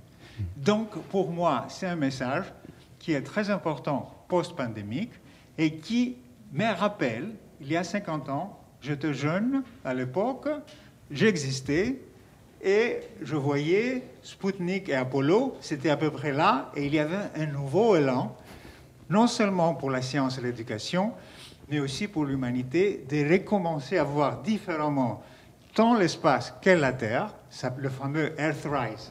On a vu pour la première fois la Terre de l'extérieur et on s'est dit, Gaïa, peut-être c'est notre planète, peut-être on est en train de le détruire. Donc, toute cette logique-là, moi je crois que ça réémerge post-pandémique et c'est aussi une des tâches des liens de P3, tout ce qu'elle a appris à l'intérieur de la science, essayer de l'appliquer dans la société et dans l'environnement. D'accord. Alors, on a parlé de 2 infinis, maintenant de 4 infinis. Malheureusement, on doit faire tout ça dans un temps très limité. Ça, c'est un peu dommage. Et je me tourne tout de suite vers Perrine pour savoir... Non, je ne me demande pas s'il y a des réactions. Il va y avoir des milliers de réactions, j'imagine. Il y a beaucoup de réactions. On a à la fois, sur place, on a à la fois des personnels des laboratoires qui connaissent très bien les sujets, qui posent plein de questions très pointues, et puis évidemment des personnes qui sont là, qui sont nos invités, qui découvrent aussi nos disciplines. Donc vous verrez, elles sont de toutes sortes. On a une question de Rachel Delorme qui demande à Anne comment fait-on pour déterminer ce qui est de l'ordre de la matière noire, parce que c'est inconnu, ou de l'énergie noire, et on a des pistes pour savoir ce qu'est l'un et l'autre. Bon, je pense qu'on est tout à fait capables tous les trois d'y répondre. Je vais commencer, puis on complétera. Matière noire et énergie noire, c'est 2 inconnus qui, a priori, au départ, n'ont pas été vus ou comprises par les mêmes données. La matière noire, les 2 viennent de l'univers. D'abord, il faut bien savoir qu'il n'y a pas de matière noire et d'énergie noire sur Terre. Donc, c'est dans l'univers. Et donc, la matière noire, c'est plutôt le fait qu'on trouve qu'il y a l'air d'avoir des mouvements, en particulier de rotation de galaxies, ou la façon dont l'univers évolue montre qu'il y a quelque chose de gravitationnel qui se passe sans qu'il émette de la lumière visible. Donc on l'appelle matière noire parce qu'elle est attractive. Par contre, récemment, par la découverte d'observations de supernovas dans les années 2000, on a vu que l'expansion de notre univers, qu'on pensait devoir plutôt ralentir sous l'effet de la matière, avait tendance à accélérer. C'était complètement improbable. Et cette accélération, c'est plutôt de type énergie dans la façon dont le modèle est construit. On l'a appelé énergie noire parce qu'on ne voit pas du tout pourquoi l'expansion se met tout d'un coup à accélérer, surtout récemment. Donc c'est des mystères. Pourquoi il y a l'air d'avoir la matière qu'on ne voit pas dans tous les amas de galaxies, etc. Et pourquoi l'univers est en train d'avoir une expansion en accélération. C'est ça les grandes questions. Peut-être que ça peut être complété... Un peu par moi, en tout cas. Mais... Non, ah bon. Je suis surprise. J'ai maintenant une question pour Stavros, de Catherine APC, qui demande quelles sont les découvertes que l'on espère et qu'on en attend pour les prochaines campagnes d'observation pour les détecteurs d'ondes gravitationnelles. Oui, merci pour cette... on attend quelque chose qui est... On attend très probablement... Oui, excusez-moi. On attend une chose qu'on attend très certainement, c'est la rotation des étoiles à neutrons qui est enterrée dans notre bruit. Ça c'est quelque chose que j'espère va venir dans quelques années. Après, il y a le coup de pouce vraiment de la fortune qui serait un supernova. Mais supernova, comme vous savez, sont rares. C'est 1 à 3 par siècle. Ça serait vraiment la très grande découverte. Donc, c'est ces choses-là qu'on attend. Plus, la chose qu'on a vue qui était extraordinaire, c'est qu'on a commencé à voir des trous noirs qui ont plus que 150 masses solaires. Donc, qui sont des étapes vers la création de trous noirs qui sont au centre des galaxies, qui sont, eux, de millions de masses solaires. Donc, on essaye de comprendre comment c'est fait. C'est ces trous noirs au centre des galaxies qui sont structurantes au fond de la galaxie. Comment ils se font? Comment ils se créent? C'est pas encore tout à fait... Il y a 3 ou 4 scénarios. Quel est le scénario? Donc on commence à voir aussi ça, qui est le dernier, mais qui est très probablement en dehors de cette génération, ce sera la prochaine, c'est d'entendre le Big Bang, en fait, d'entendre les ondes gravitationnelles qui proviennent du Big Bang. Mais encore, la sensibilité de nos détecteurs n'est pas à ce niveau-là. Mais plus ou moins, c'est la grande catégorie que je dirais, c'est ça. Merci beaucoup. On a une question pour Michel, qui est ancien directeur de l'IN2P3, donc ça aura sûrement une idée. L'IN2P de Betzlaff, l'IN2P3 se consacre originalement à la physique nucléaire et à la physique des particules, c'était son intitulé. Et on parle beaucoup aujourd'hui de physique des particules et de physique de l'infiniment grand. Quelle est, à votre avis, la place du nucléaire et l'avenir pour la physique nucléaire Alors, cela a été dit en rappelant dans l'histoire de l'IN2P3, le seul accélérateur national qu'on a encore en France, c'est le grand accélérateur national Lyon-Lourdes, le GANIL. Et le GANIL est un peu à la croisée des chemins. Il a fait des découvertes majeures. Et la question qui se pose maintenant, c'est quel futur pour ce grand accélérateur national. Et beaucoup de réflexions ont lieu, d'une part dans le cadre même des autorités qui animent le GANIL, mais même sur le plan international, beaucoup de gens se projettent qu'est-ce que pourrait apporter le GANIL dans le futur. Et on pense que sa capacité de produire des noyaux tout à fait exotiques, soit très riches en neutrons, soit très riches en protons, qui est tout à fait unique au monde. L'étude de ces noyaux, en réaccélérant ces noyaux à des énergies que l'on n'atteint pas actuellement nulle part ailleurs, ou bien en les sondant avec des électrons, comme on avait sondé les noyaux stables dans les années 60, et ça avait été une avancée majeure de la physique nucléaire. Sonder ces noyaux exotiques avec des électrons permettrait d'étudier la charge et la distribution de la matière dans ces noyaux exotiques, qui sont un peu comme les atomes exotiques en physique atomique, les atomes de Rydberg. On a ces noyaux qui s'étendent beaucoup. On aimerait bien savoir comment ils sont constitués, comment la matière nucléaire réagit quand il y a beaucoup de neutrons ou beaucoup de protons. Et donc il y a tout un futur du GANIL qui est en train de s'élaborer et dont on peut espérer que ça permettra de donner toujours à l'IN2P3 et à la France un rôle majeur en physique nucléaire dans un pays quand même qui a beaucoup parié sur l'énergie nucléaire. Perrine, je te reprends la parole juste un instant parce que Stavros voulait compléter. Je voulais ajouter quelque chose, une anecdote, puisqu'on est vraiment dans les réminiscences et on est dans ces lieux magnifiques ici du musée Curie. On était toujours entouré, par exemple, notre directeur actuel, Reynald, il a participé à la découverte de l'énergie noire avec Sol Perlmutter. Les prix Nobel étaient toujours autour et ils venaient très souvent fêter leur prix Nobel immédiatement après Stockholm ici. Donc j'ai une anecdote avec George Smoot, que dès qu'il a pris son prix Nobel, il est venu ici et on l'a amené ici au musée Curie. On l'a fait s'asseoir à la chaise de Marie Curie. Il est tourné vers moi et il m'a dit « Alors, moi, maintenant, je suis comme Marie Curie ?» Je lui ai dit « Oui, Georges, tu es comme Marie Curie. » Je suis heureux, il m'a dit. Alors, donc, moi, je crois, juste pour voir un tout petit peu cette anecdote qui me paraît assez charmante.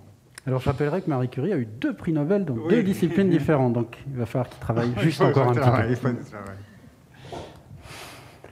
On a d'autres questions ? Oui, j'ai une question pour Anne qui reprend un peu la formule de Denis sur l'Institut international. Une question pour Anne qui demande quel est votre meilleur souvenir de collaboration internationale ? Vaste question. Moi, je crois que j'ai travaillé. Il se trouve que j'ai travaillé en physique des particules, et puis après la découverte des supernovas où Reynald avait ramené en France tout cet enthousiasme autour des supernovas, j'ai travaillé beaucoup en cosmologie. Et je crois que dans les 2 cas, mes meilleurs souvenirs, c'est au moment où on construit quelque chose et qu'on le finit ensemble en équipe. Que ce soit quand j'ai travaillé au LEP, où on a eu des résultats fondamentaux, on n'a pas eu trouvé le Higgs, mais on n'était pas loin, donc c'était une grande excitation. Et plus tard, quand j'ai construit cet instrument pour Euclide qui va voler dans pas très longtemps, mais je crois que c'est l'enthousiasme de porter quelque chose ensemble. Pour moi, c'est une force forte de notre institut de pouvoir travailler dans des grandes équipes. Oui, j'ai toujours beaucoup aimé ça. Ouais. Et c'est fondamental.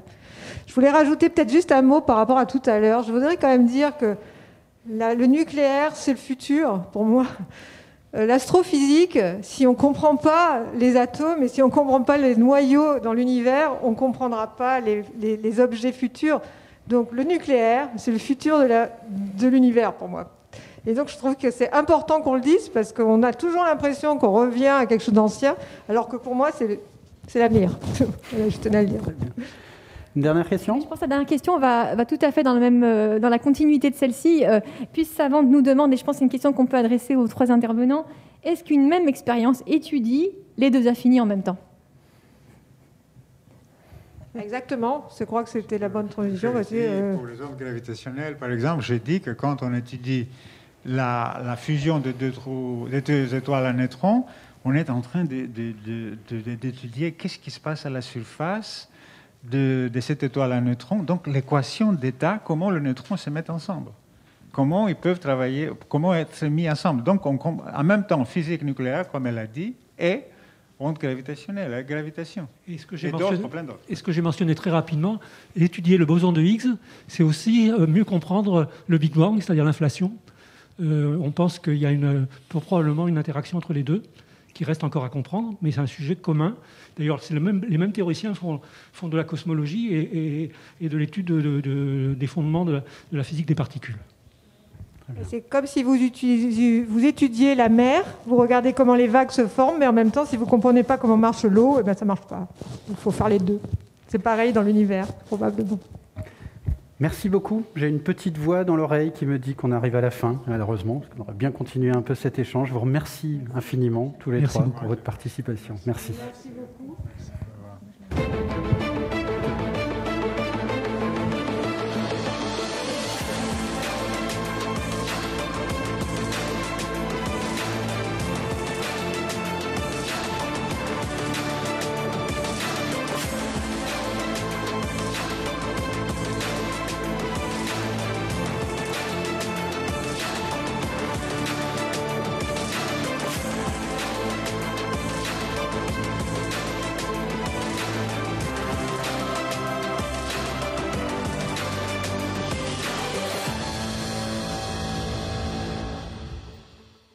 Alors, nous avons parlé de grands instruments, d'expériences extrêmement ambitieuses qui occupent des années, parfois des décennies, de vastes, très vastes projets internationaux, mais il ne faut pas oublier, Anne l'a rappelé, que tout cela ne serait rien, en tout cas pas grand-chose, sans les femmes et les hommes qui, chercheurs, ingénieurs, techniciens, sur le terrain, les font avancer très, très concrètement. Alors chacune des 3000 personnes qui travaillent au sein de l'IN2P3 aurait eu bien des choses à nous dire, des expériences à évoquer, des anecdotes sans doute à partager. On a retenu aujourd'hui 3 témoins dont le travail a été récompensé par une médaille du CNRS, médaille de bronze ou de cristal, et qui vont lever devant vous un coin du voile de leur activité.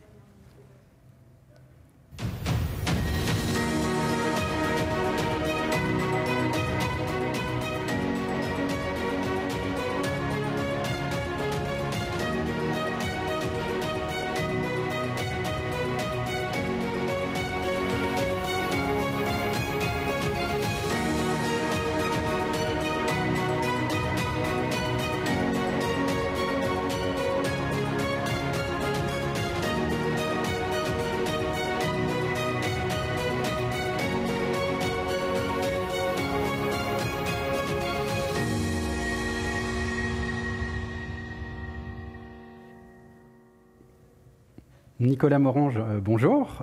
Bonjour. Alors, vous êtes physicien des particules à l'IGC Lab à Orsay, dans le pôle de physique des hautes énergies, et vous travaillez en particulier sur Atlas. On va en parler dans quelques instants, c'est l'une des expériences du LHC. Vous avez reçu en 2020 la médaille de bronze du CNRS. Alors, j'imagine que l'envie déjà de participer à ce formidable défi scientifique et technologique que représente le LHC a été un petit peu moteur dans votre parcours ? Oui, tout à fait. Et il s'agit en fait de 2 défis distincts, le défi scientifique d'un côté et le défi technologique de l'autre. Le défi scientifique, je l'ai vu au cours de mes études, où j'ai fini par entendre parler du modèle standard, des particules fondamentales, de leurs interactions, et vraiment le fait de comprendre qu'on avait une théorie, un Lagrangien, capable de tenir ça tout ensemble, c'était quelque chose de tout à fait captivant. Le défi technologique, lui, c'est effectivement quelque chose qui est également absolument fascinant. Le fait de savoir qu'il existe quelque part un accélérateur de 27 km de circonférence, 100 mètres sous terre, conçu pour faire voyager des protons à des vitesses très proches de la vitesse de la lumière et se faire collisionner dans des détecteurs qui sont des concentrés de technologie qui font intervenir des milliers de personnes. Tout ça, c'était aussi un aspect qui m'a vraiment donné envie de participer à cette aventure. Alors j'ai vu que vous avez débuté votre thèse en 2009, c'était un moment un peu particulier du coup en plus. Et tout à fait, oui. 2009, c'est là où j'ai eu beaucoup de chance puisque je démarrais ma thèse au moment où le LHC est rentré en fonction et a démarré donc ces collisions proton-antiproton et proton-proton. Et j'ai donc eu la chance de participer aux premières années de fonctionnement qui sont tout à fait fascinantes puisque donc il faut tout d'abord mettre au point et montrer que nos détecteurs fonctionnent, tout ce qu'on appelle le commissioning, où j'ai pu y participer. Participer également à ce qu'on a appelé la redécouverte du modèle standard, c'est-à-dire tous ces processus, qu'est-ce qui peut se passer dans les collisions proton-proton, qu'on avait déjà vu dans des accélérateurs lors des décennies précédentes, mais que là, on s'amenait à étudier à des énergies beaucoup plus importantes. On a vraiment franchi un ordre de grandeur dans les énergies des collisions au LHC.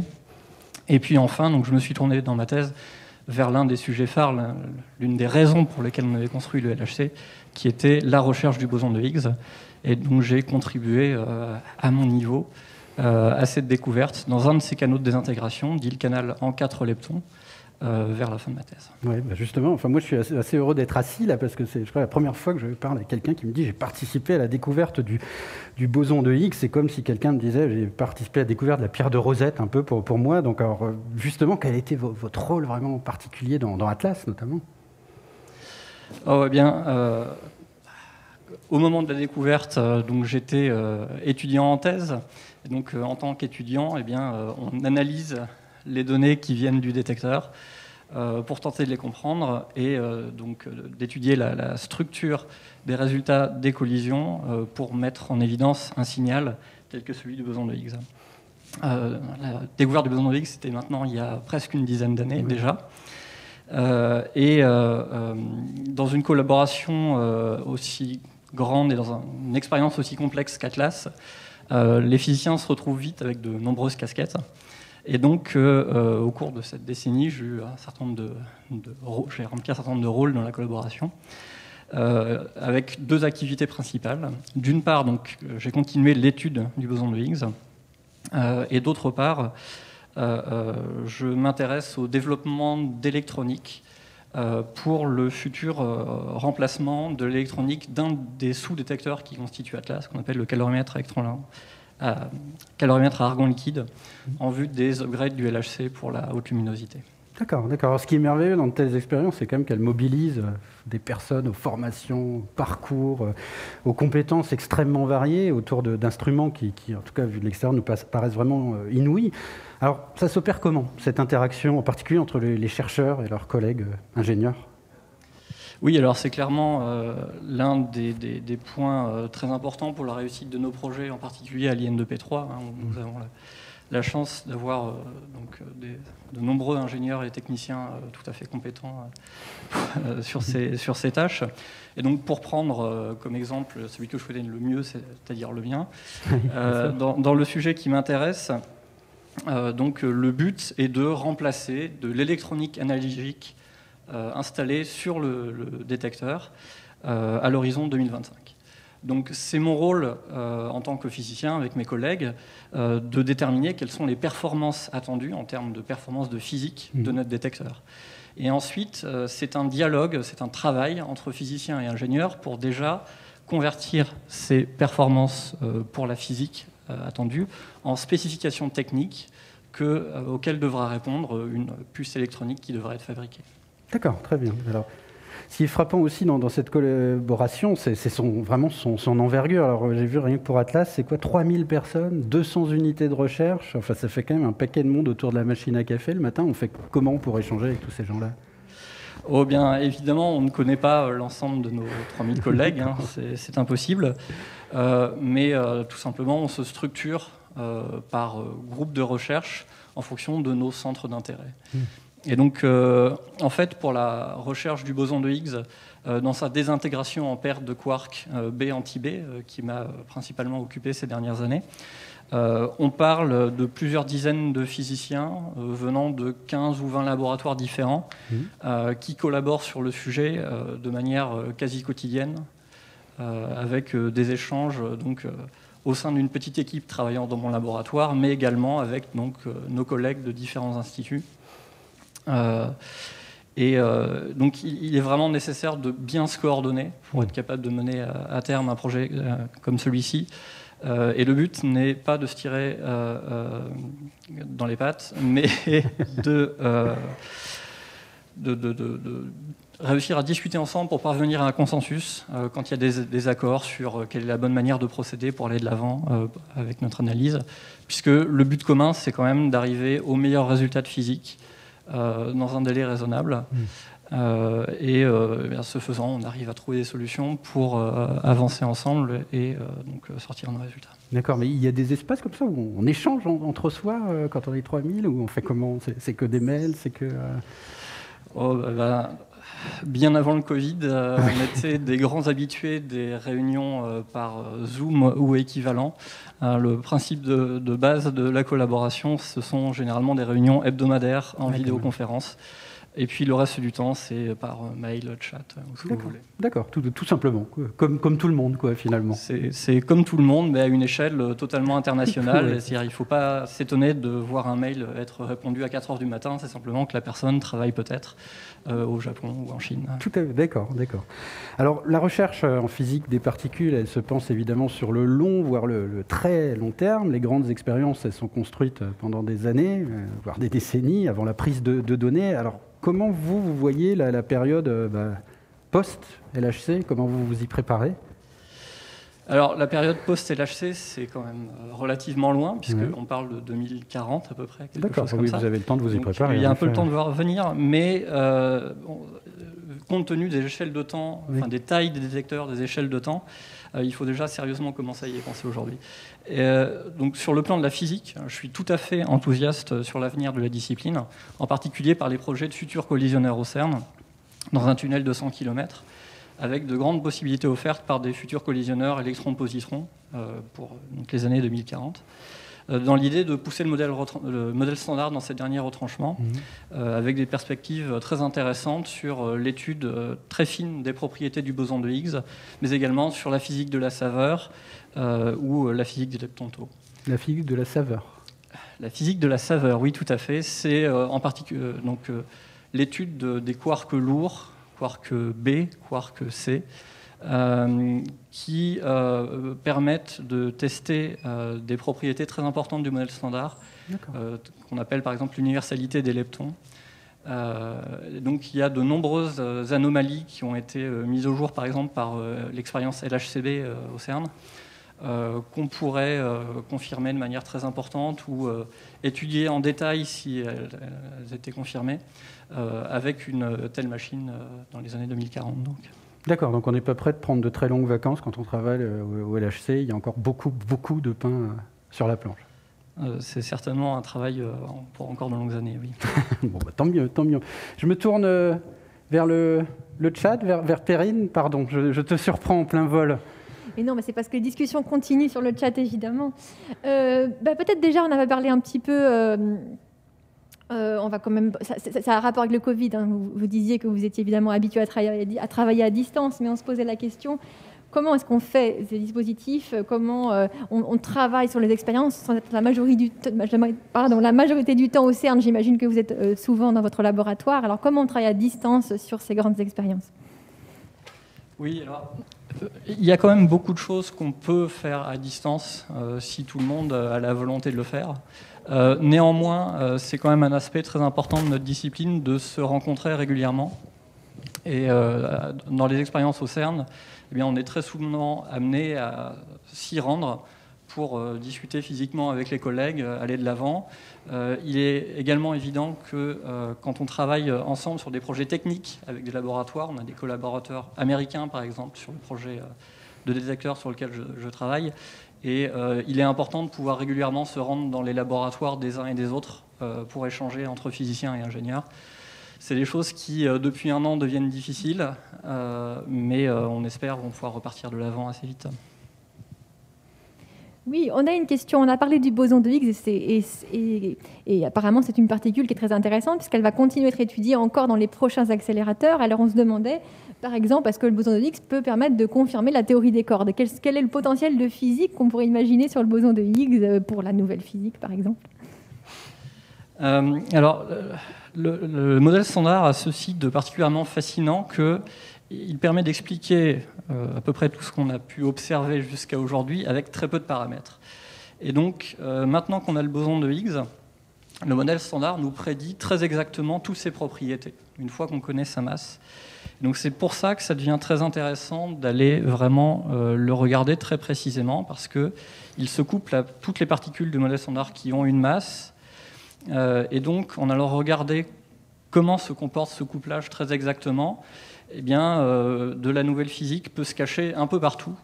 Et donc, c'est de là en étudiant précisément les propriétés du boson de Higgs, qu'on essaye de voir à quel endroit il peut y avoir des tensions entre la théorie du modèle standard et nos observations. Perrine, on continue? Oui, en fait, il y a beaucoup de commentaires en fait sur le 4 juillet, j'y étais, c'était vraiment un moment extraordinaire. Et je ne sais pas si vraiment on a pu approfondir, enfin Nicolas, quelle était votre sensation le jour de la découverte des bosons de Higgs? C'était évidemment un jour extrêmement joyeux, beaucoup de soulagement également, puisque c'était quand même l'aboutissement, alors pour moi, que de 2 ou 3 ans passés sur le sujet, par rapport à des collègues qui avaient consacré 20 ans de leur carrière pour en arriver jusque-là. Mais les derniers mois en particulier avaient été extrêmement intenses au niveau travail, puisque on sentait bien que la quantité de données prises par le LHC ayant augmenté très très vite lors de l'année 2012, on pouvait être très proche d'une découverte. Et donc, tout le monde a énormément travaillé dans cette période, vérifier et revérifier les résultats pour qu'on soit sûr de ce qu'on allait annoncer. Donc, c'était vraiment un grand soulagement le 4 juillet 2012. Et puis, voilà, la dernière question, on va se plonger dans le futur. Alors, la question est un peu triviale, mais évidemment, elle amène d'autres considérations techniques. Alors, on dit qu'on va agrandir le LHC. Est-ce qu'on agrandit vraiment le LHC? Est-ce qu'on construit un autre anneau? Et dans ces cas-là, qu'est-ce qu'on fait des expériences qui sont présentes? Enfin, voilà. Est-ce qu'on construit des nouvelles expériences? Qu'est-ce qui va se passer dans le futur?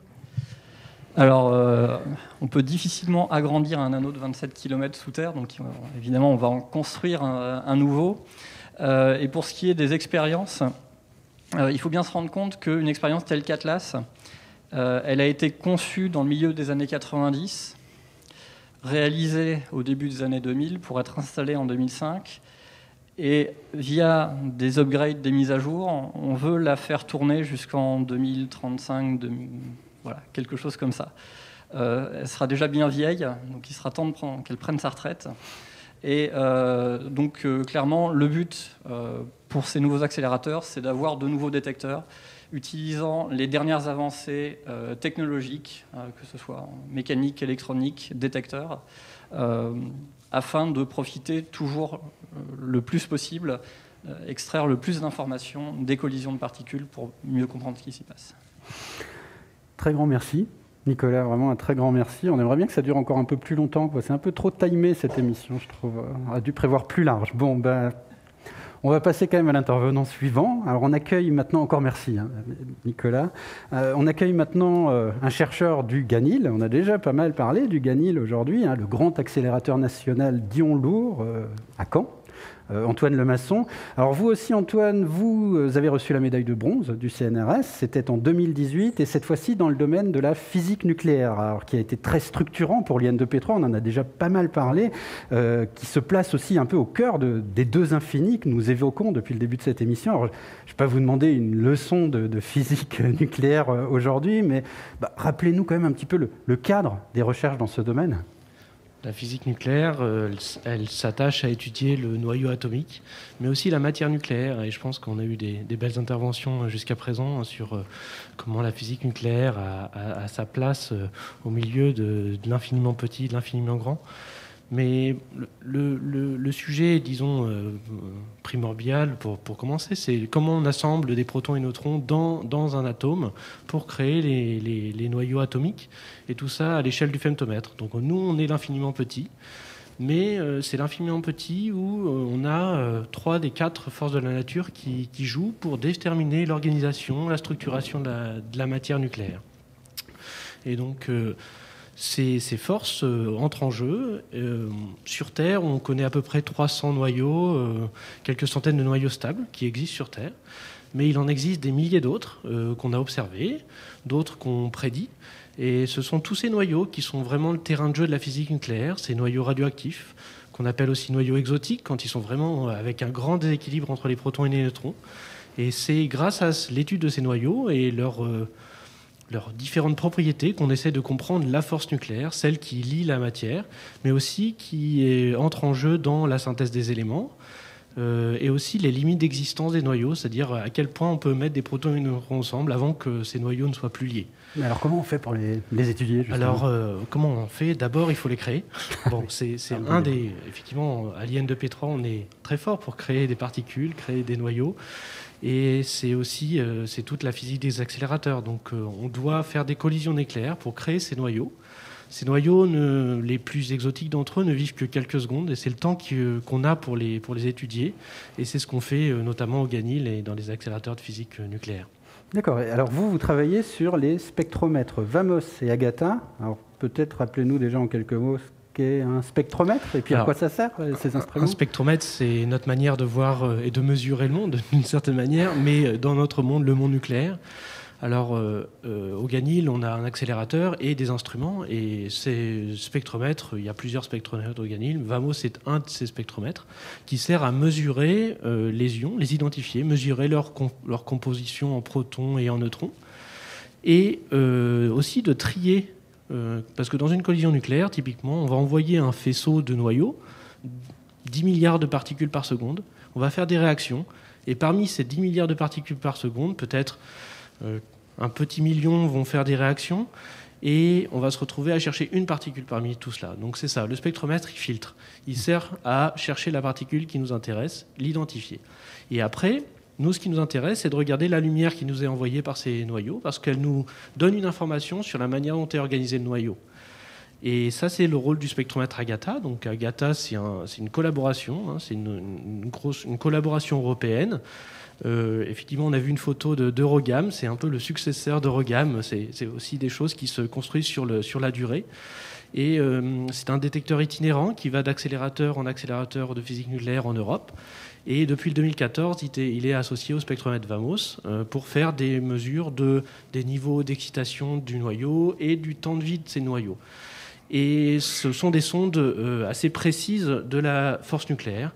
Et depuis presque un peu moins d'une dizaine d'années, donc une vingtaine d'expériences ont lieu avec des collaborations internationales et ont utilisé le gain en sensibilité de ces deux instruments couplés ensemble pour la première fois pour pouvoir faire des mesures qu'on n'arrivait pas à faire autrement. Alors vous avez beaucoup utilisé la première personne du pluriel, vous dites beaucoup nous, dites un peu je maintenant, vous concrètement, vous faites quoi concrètement, je m'occupe du spectromètre VAMOS, donc c'est un spectromètre magnétique, c'est un gros objet de plusieurs dizaines de tonnes, constitué d'éléments magnétiques, d'éléments de détection.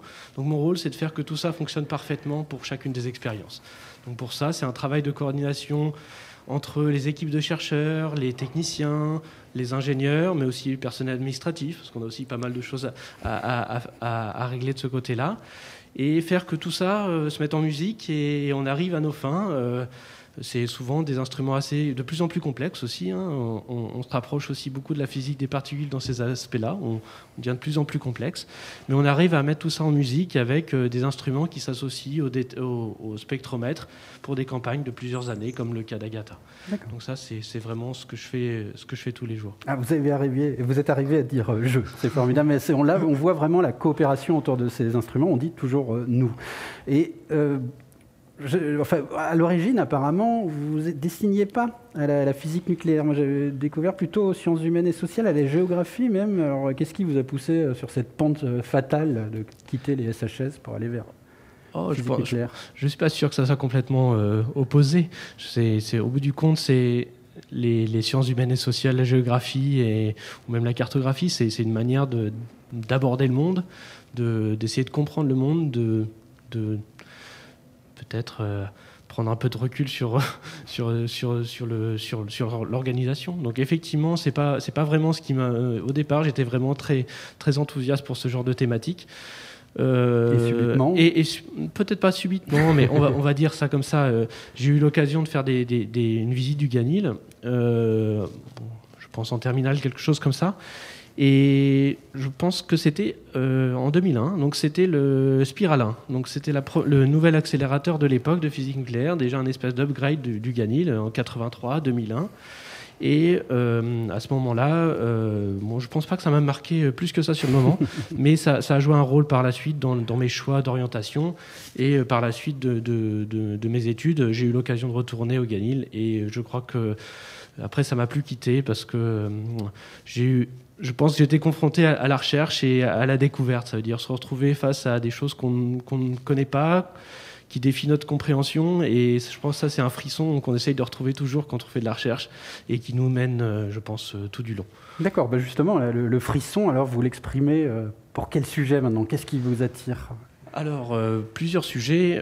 Bon, une des choses qui m'attire particulièrement, c'est l'organisation de la matière nucléaire. En tout cas, comment on peut, à partir d'un assemblage de protons et de neutrons, arriver à avoir une telle variété d'organisation. On peut avoir des noyaux qui sont très sphériques ou des noyaux qui sont extrêmement déformés, ou même des noyaux où la matière est presque diluée. Et ça, c'est une des choses qui m'intéresse beaucoup. Je le fais par l'intermédiaire des outils que je développe ou pour lesquels j'ai des responsabilités. Mais l'idée, c'est on essaye de développer ces instruments pour aller sonder cette organisation et voir si, par des changements même mineurs de composition des noyaux, on n'a pas des changements brutaux d'organisation, et souvent qui sont révélateurs de propriétés fondamentales de la physique nucléaire et de la force nucléaire. D'accord.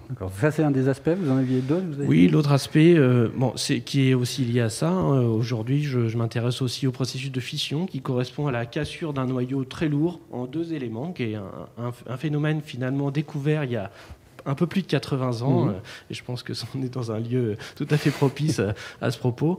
Et aujourd'hui, avec les développements de nouveaux instruments, de nouvelles techniques expérimentales, aujourd'hui, on arrive à apporter de nouvelles lumières sur le processus de fission, et on a encore plein de choses à apprendre là-dessus. Et c'est une chose qui me motive particulièrement en ce moment. Oui, donc on n'a pas fait le tour encore de la fission 80 ans après, et même en ce lieu, on peut encore faire des découvertes dans ce domaine. Oui, je pense qu'il y a énormément de choses à découvrir. C'est un processus très difficile parce qu'il faut voir qu'on a typiquement 200 protons et neutrons qui vont évoluer, qui vont passer d'un nucléon à 2 nucléons. Comment on fait ça? Comment on décrit ça? Théoriquement, c'est extrêmement difficile. Expérimentalement, c'est aussi très difficile parce que c'est beaucoup de noyaux qu'on crée en même temps. Des noyaux qui ont des propriétés énergétiques qui les rendent difficiles à être détectés et identifiés. Et donc c'est un vrai défi aujourd'hui pour les physiciens nucléaires de comprendre encore la physique de la fission. D'accord. Et vous avez dit aussi, les instruments que vous développez, donc vous avez aussi un peu la main dans le... En tout cas, c'est une chose qui m'a motivé à faire la physique nucléaire, c'est-à-dire qu'on peut toucher... je pense qu'on a en physique nucléaire un accès à peu près l'intégralité du processus de recherche, de l'idée de la recherche, du développement du détecteur. Bien sûr, je ne considère pas que je développe des détecteurs. On a des équipes, justement, à l'IN2P3, on a une grande chance d'avoir des équipes d'ingénieurs, de techniciens qui sont extrêmement compétents et avec des grandes compétences et une expertise dans la détection. Donc nous, on est là pour dire on aimerait, on rêve. Bon, généralement, on leur fait peur. Après, on discute. Et après, au bout du compte, on arrive généralement à nos fins. Et pour le plaisir, je pense, de la majorité. Super. Perrine, je me tourne à nouveau vers toi. On peut peut-être faire réagir quelques... Même remercier les intervenants parce que quelqu'un comme Le Glaner par exemple dit qu'il nous remercie de l'opportunité qui est donnée aujourd'hui pour découvrir toutes ces nouvelles recherches, et donc voilà, c'est important de le signaler. Très important, oui. Première question de Jérôme Mepp de CNBG qui dit combien de nouveaux noyaux exotiques environ ont été produits au Ganil depuis sa mise en service, que c'est une question qu'Antoine... Oh là là, je ne suis pas sûr d'avoir tenu la comptabilité.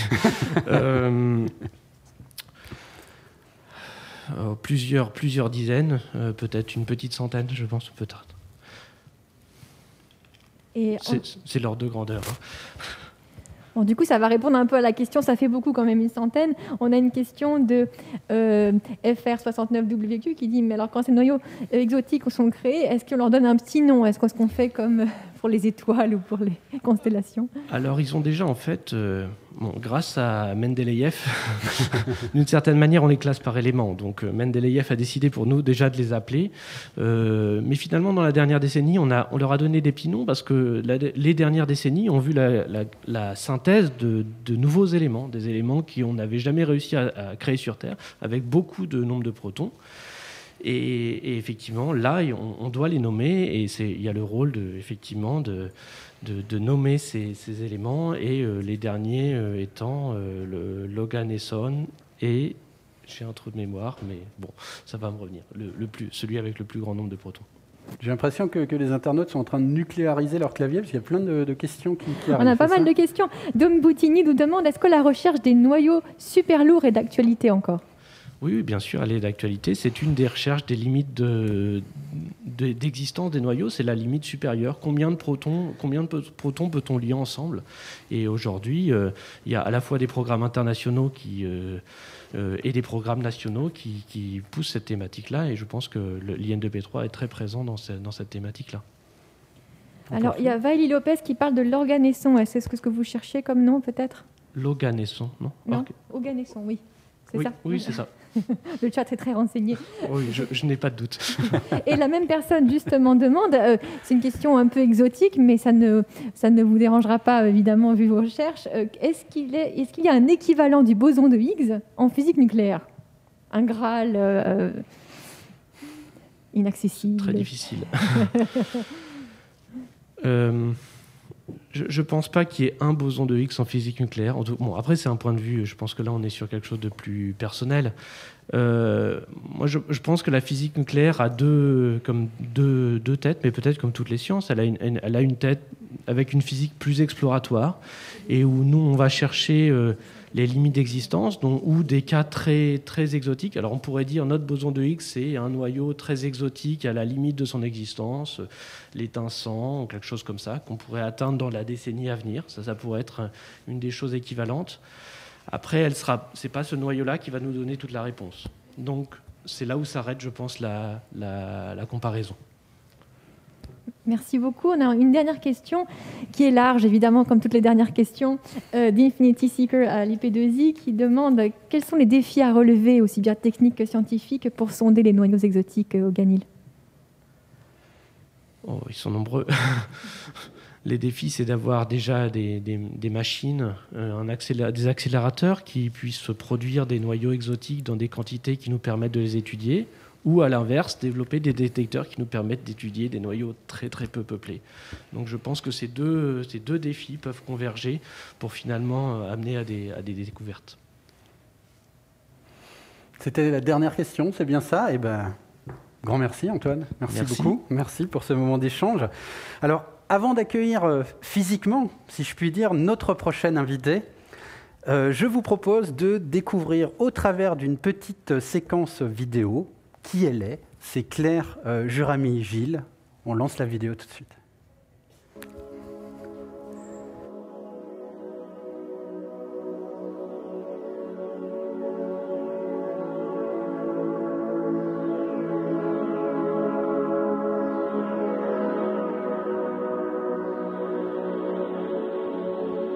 Je m'appelle Claire Juramy, je suis ingénieure de recherche au laboratoire de physique nucléaire et de hautes énergies à Paris.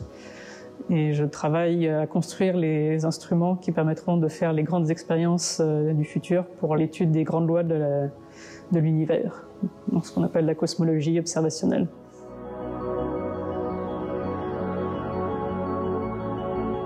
Ces grandes expériences, ce sont par exemple LSST, le Legacy Survey of Space and Time, qui fera des relevés de tout le ciel austral depuis un très grand télescope qui sera au Chili.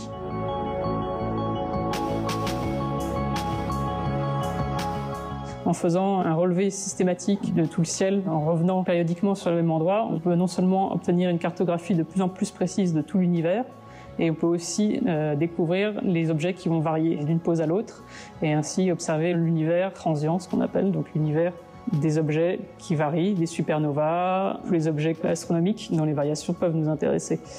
Et même peut-être de découvrir des choses qu'on ne connaît pas encore. Les supernovas, ce sont des explosions d'étoiles. Nous, on s'intéresse à un type très particulier qui vient de la fusion en fait de deux étoiles. Ces explosions sont extrêmement énergétiques et donc extrêmement lumineuses, à peu près aussi lumineuses qu'une galaxie. Et donc, on peut voir ces explosions à des distances très très lointaines. Ça permet d'étudier le cosmos à des échelles jusqu'à 6 milliards d'années d'âge, donc la moitié de l'âge de l'univers, voire plus. C'est un outil très puissant du coup pour retracer l'histoire de l'univers jusqu'à nous. Et en 2009, j'ai commencé à travailler sur différents sujets dans LSST. Ma participation a consisté essentiellement à faire l'ensemble de la caméra qui fait 3 milliards de pixels et qui est divisée en 3000 segments, qui est assemblée maintenant, pour faire en sorte qu'elle fonctionne le mieux possible. En parallèle, j'ai aussi travaillé sur le système changeur de filtre. C'est une construction mécanique qui a été faite par les laboratoires de l'IN2P3, dont le LPNHE. Ce qui est exceptionnel dans ce changeur de filtre, c'est que non seulement il doit rentrer dans le design de la caméra, qui est très compact, et c'est aussi qu'on doit faire le changement très rapidement. Dans LSST, on veut faire une image toutes les 15 secondes, et donc tout le temps passé à faire un changement de filtre, du temps d'image perdue. Et donc le challenge pour LSST, c'est de le faire en 2 minutes.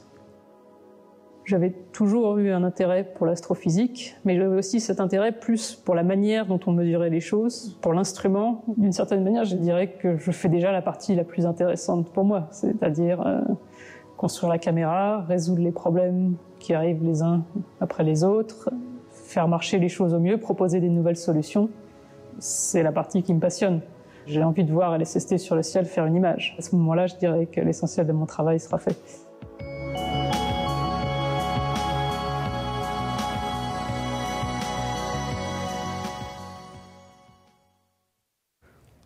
Alors, on a évoqué précédemment le rôle des ingénieurs dans la construction des instruments. Nous allons pouvoir en discuter plus en détail avec Claire, justement, donc ingénieure de recherche en instrumentation au laboratoire de physique nucléaire et des hautes énergies, et lauréale d'un cristal du CNRS, c'était l'an dernier.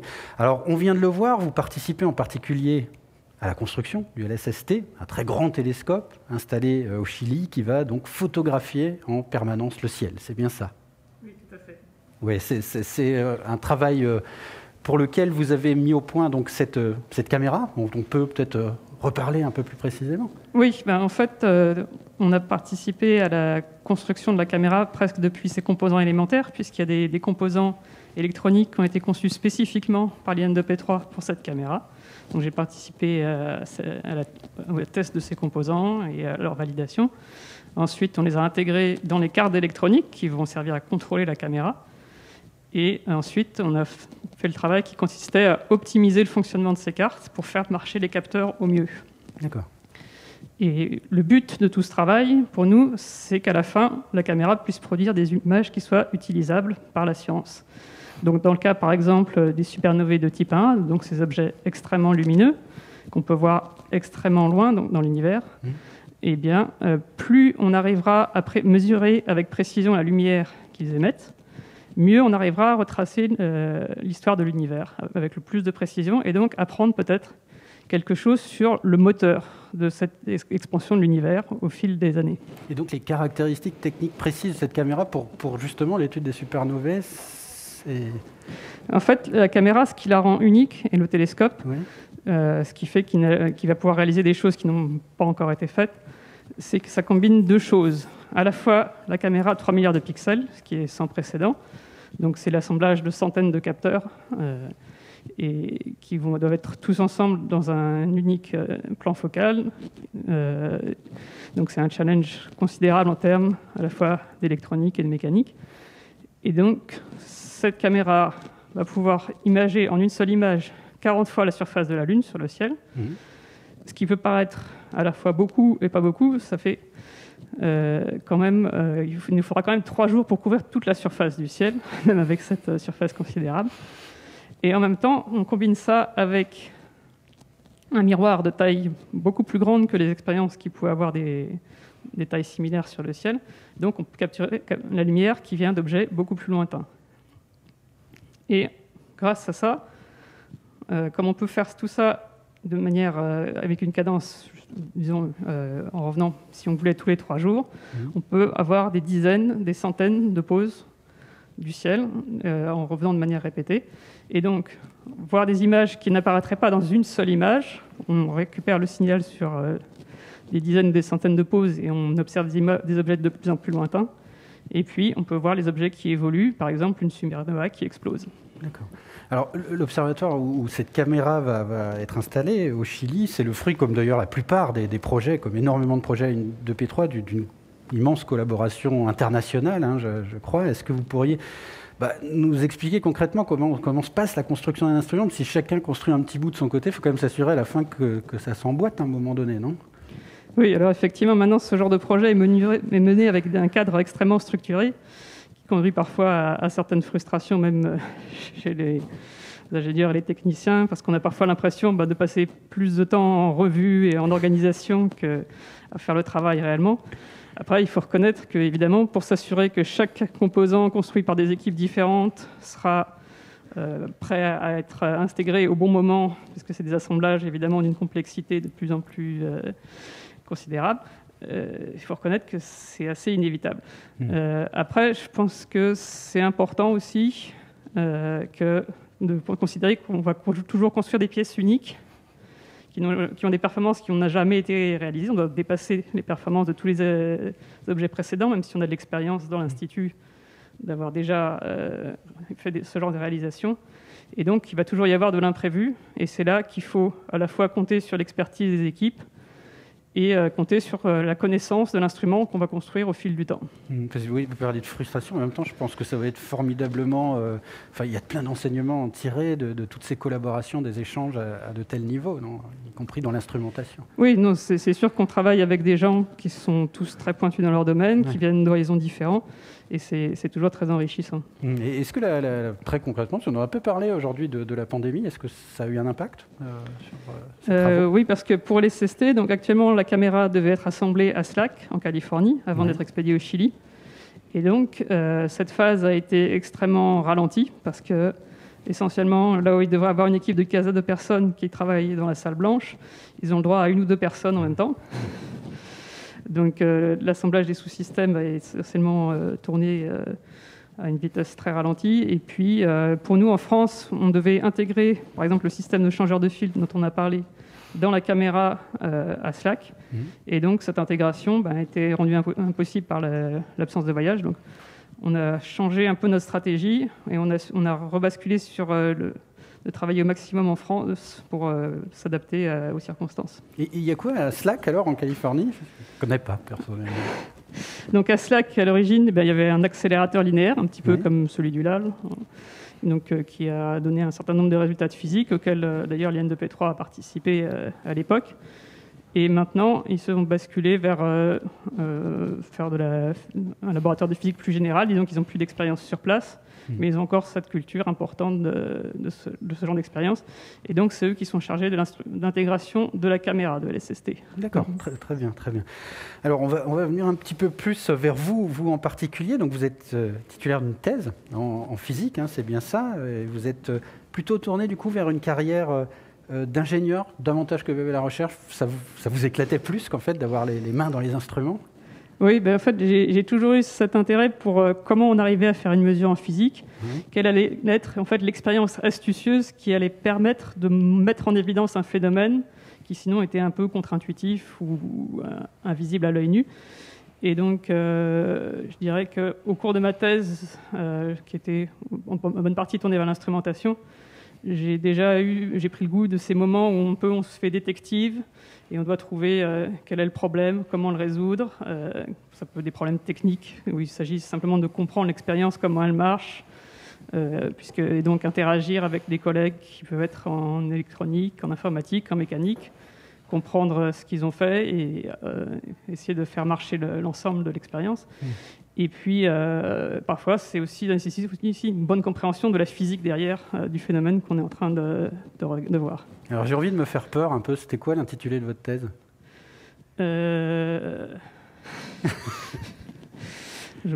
quelque chose comme calorimétrie avec les supernovae de type A, modélisation et expérience. Ben, ça a marché, j'ai peur, bravo. Alors, l'observatoire, il devrait être mis en production en 2023, si j'ai bien compris. Alors, ça a peut-être été décalé un peu, c'est ça, non? Oui, c'est plutôt fin 2023 maintenant. Fin 2020, mais ça reste 2023, donc voilà. C'est bon, le challenge est atteint.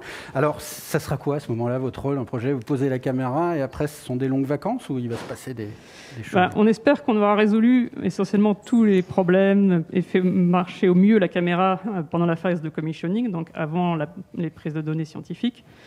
Après, ce qu'on peut imaginer, c'est que si un problème apparaît, en fait, c'est là qu'avoir cette mémoire institutionnelle, en fait, de la connaissance de comment la caméra a été construite, de tous les ennuis qu'on a pu avoir au fil du temps, permettra de résoudre le problème au plus vite et donc de recommencer à faire de la science avec au plus vite. Donc, ce rôle-là. Alors, moi j'ai vu un problème, là, en regardant un peu sur Internet de votre profil. Vous avez vu des pixels qui ont bavé. Alors, je ne sais pas si on fait quoi dans ce cas-là? On leur met un bavoir? On fait quoi, en fait? En fait, pour comprendre un petit peu ces capteurs, c'est ce qu'on appelle les capteurs CCD. C'est des objets extrêmement merveilleux parce qu'ils nous permettent essentiellement de voir un photon qui se convertit en un électron, donc c'est complètement minuscule. Des électrons, il y en a des milliards de milliards qui passent dans n'importe quel fil électrique à n'importe quel moment. Et donc, c'est extraordinaire qu'on arrive à capturer cet électron et on arrive à l'amener jusqu'à un petit amplificateur électronique qui va nous permettre de le mesurer. Donc ça, c'est magique, mais ça marche que si on fait vraiment les choses proprement. Et donc, si on ne le fait pas, on va peut-être perdre des électrons derrière ou ce genre de choses. Et donc, la question, quand on voit ce genre de phénomène, c'est est-ce qu'on s'est planté au moment de faire marcher le capteur ou est-ce que c'est quelque part derrière dans notre électronique qu'il y a quelque chose qui cloche et qui nous donne cette impression alors que le capteur marche très bien. Et donc, c'est ce genre de diagnostic qu'il faut savoir faire et qui nécessite de bien comprendre ce qui se passe à la fois dans le capteur et dans l'électronique. D'accord, très bien. Alors, on va continuer un aspect un petit peu personnel, une question encore plus personnelle, si vous me la permettez. Vous êtes ingénieur, spécialisé dans une instrumentation très pointue, je crois qu'on peut le dire, dans un champ de recherche extrêmement exigeant, et vous êtes une femme. Donc, c'est possible. C'est souhaitable, et je le dis à destination, peut-être des jeunes femmes qui nous écoutent aujourd'hui, et même les hommes qui écoutent là, parce que ça leur fera pas de mal d'écouter la réponse, il faut même que ça devienne de plus en plus répandu. Qu'est-ce que vous avez à leur dire? Eh bien, c'est chouette. C'est un métier qui me passionne, qui m'intéresse. Et en tant que femme, j'ai eu toujours le soutien des collègues.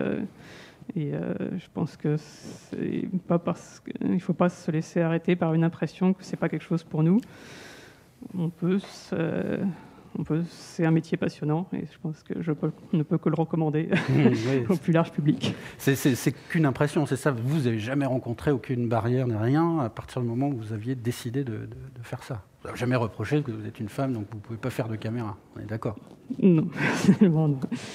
Et effectivement, au fil du temps, c'est vrai que les femmes sont très peu nombreuses dans nos professions. J'ai rencontré un certain nombre de collègues qui avaient l'air aussi de beaucoup s'amuser dans leur propre métier, en mécanique, en électronique ou en optique. Mais c'est vrai que ça reste encore plus l'exception que quelque chose qu'on rencontre au coin d'un couloir tous les jours. D'accord. Vous qui nous regardez, du coup, au boulot. Il va falloir travailler un peu. Et puis, il y a quelqu'un d'autre qui va travailler un peu maintenant, c'est Perrine. Au boulot aussi, Perrine. Je travaille depuis le début de Oui, c'est vrai, pardon. Eh bien, Claire, soyez rassurée. En tout cas, sur le chat et dans votre laboratoire et dans votre collaboration, vous êtes très appréciés. Les compliments pleuvaient au début de votre arrivée sur le plateau. Et d'ailleurs, le chat, je pense que c'est important de le dire, a été ravi de voir mis en avant le travail des ingénieurs, techniciens et techniciennes dans l'expérience de l'IN2P3, parce qu'on parle beaucoup de physiciens et physiciennes, évidemment. Mais le travail ne pourrait pas être fait sans vous.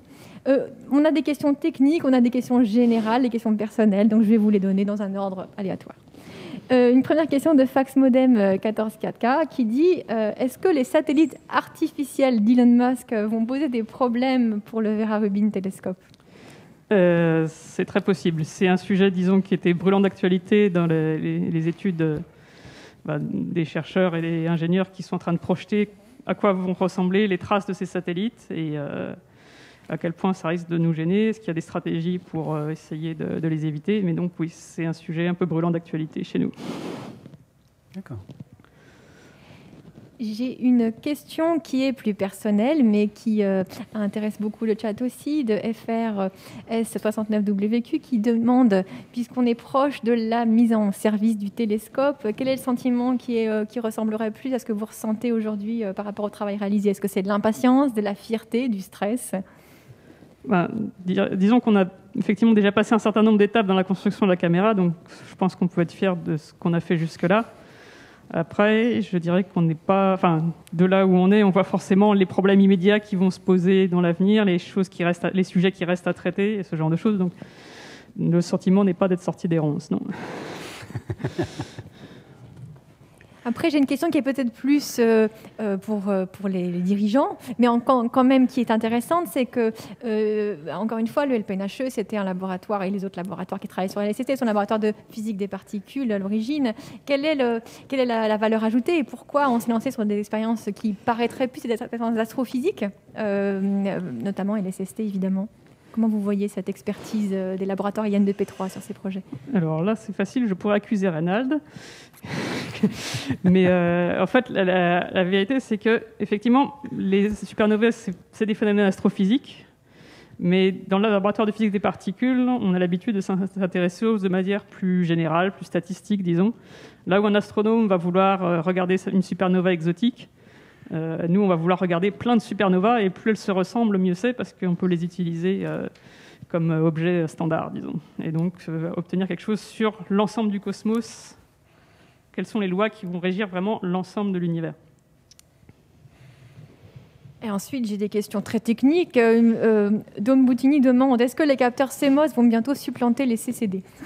Ça, c'est notre nouvel horizon, disons. Donc, ces capteurs CMOS qui fonctionnent différemment des capteurs CCD. Ça apporte beaucoup de choses intéressantes. C'est moins cher à faire. En même temps, quel genre de science on va pouvoir faire avec? C'est la question à laquelle on doit encore répondre. Et donc, c'est un sujet d'étude pour nous pour les prochaines années. Et enfin, j'ai une question plus sur votre métier d'ingénieur. Là, maintenant, donc vous allez délivrer la caméra et puis vous allez installer le télescope.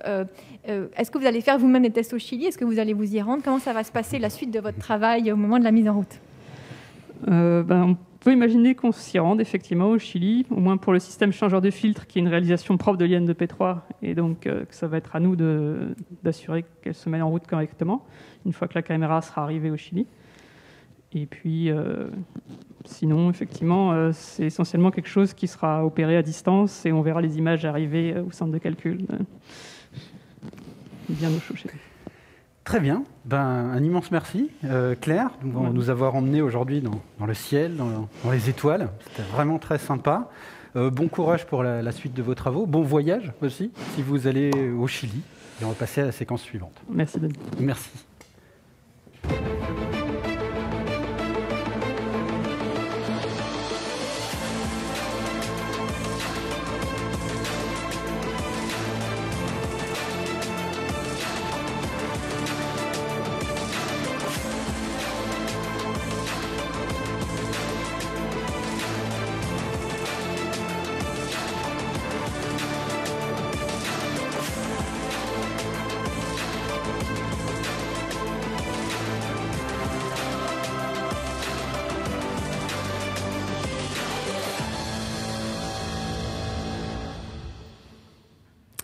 Alors, je retrouve Reynald Pin, non plus dans le bureau, mais cette fois-ci dans le laboratoire de Marie Curie. Le conte de fées dont elle parlait en son temps s'est traduit ces dernières années par un certain nombre de découvertes quand même capitales. Le boson de Higgs, et puis il y a maintenant aussi un modèle standard de la cosmologie. Alors bon, c'est bon, tout est fait, on a tout trouvé, de l'infiniment grand, l'infiniment petit, et le l'IN2P3 peut se reposer sur ses lauriers maintenant, c'est bon? Bien sûr que non. Donc oui, bonjour de nouveau Denis. Oui, donc non, absolument pas. On a vu, on l'a entendu à plusieurs reprises, encore cet après-midi.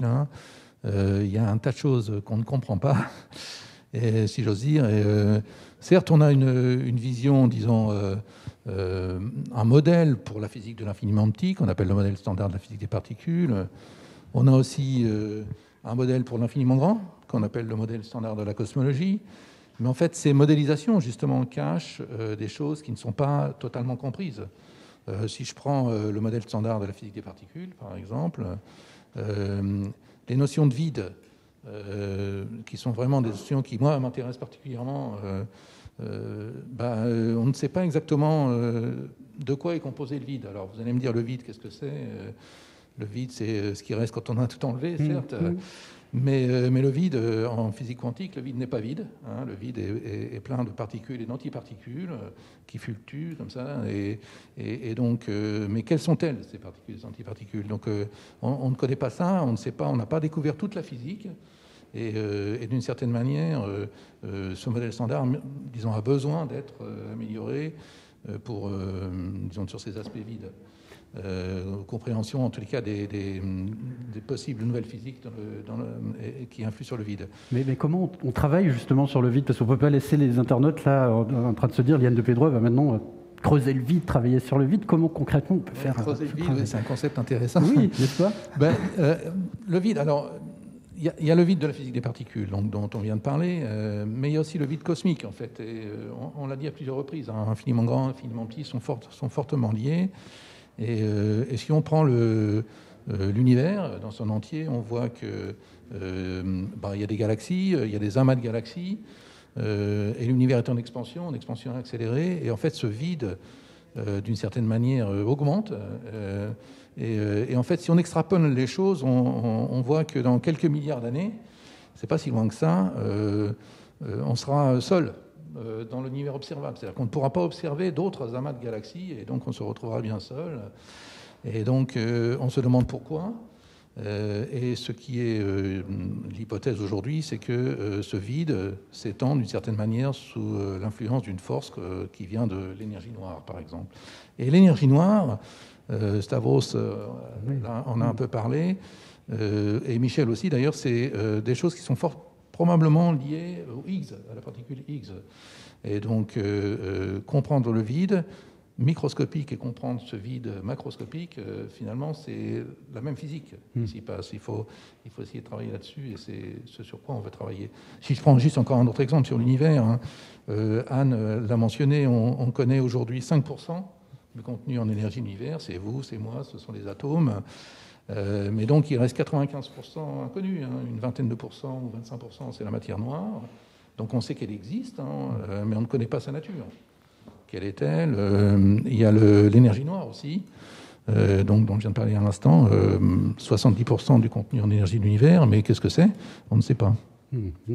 Alors, du coup, Liane de Pedroy va poursuivre sur sa lancée, beaucoup de travail devant lui, et ça va nécessiter de continuer à s'appuyer sur ces formidables instruments qui sont un peu aussi la marque de fabrique de l'Institut.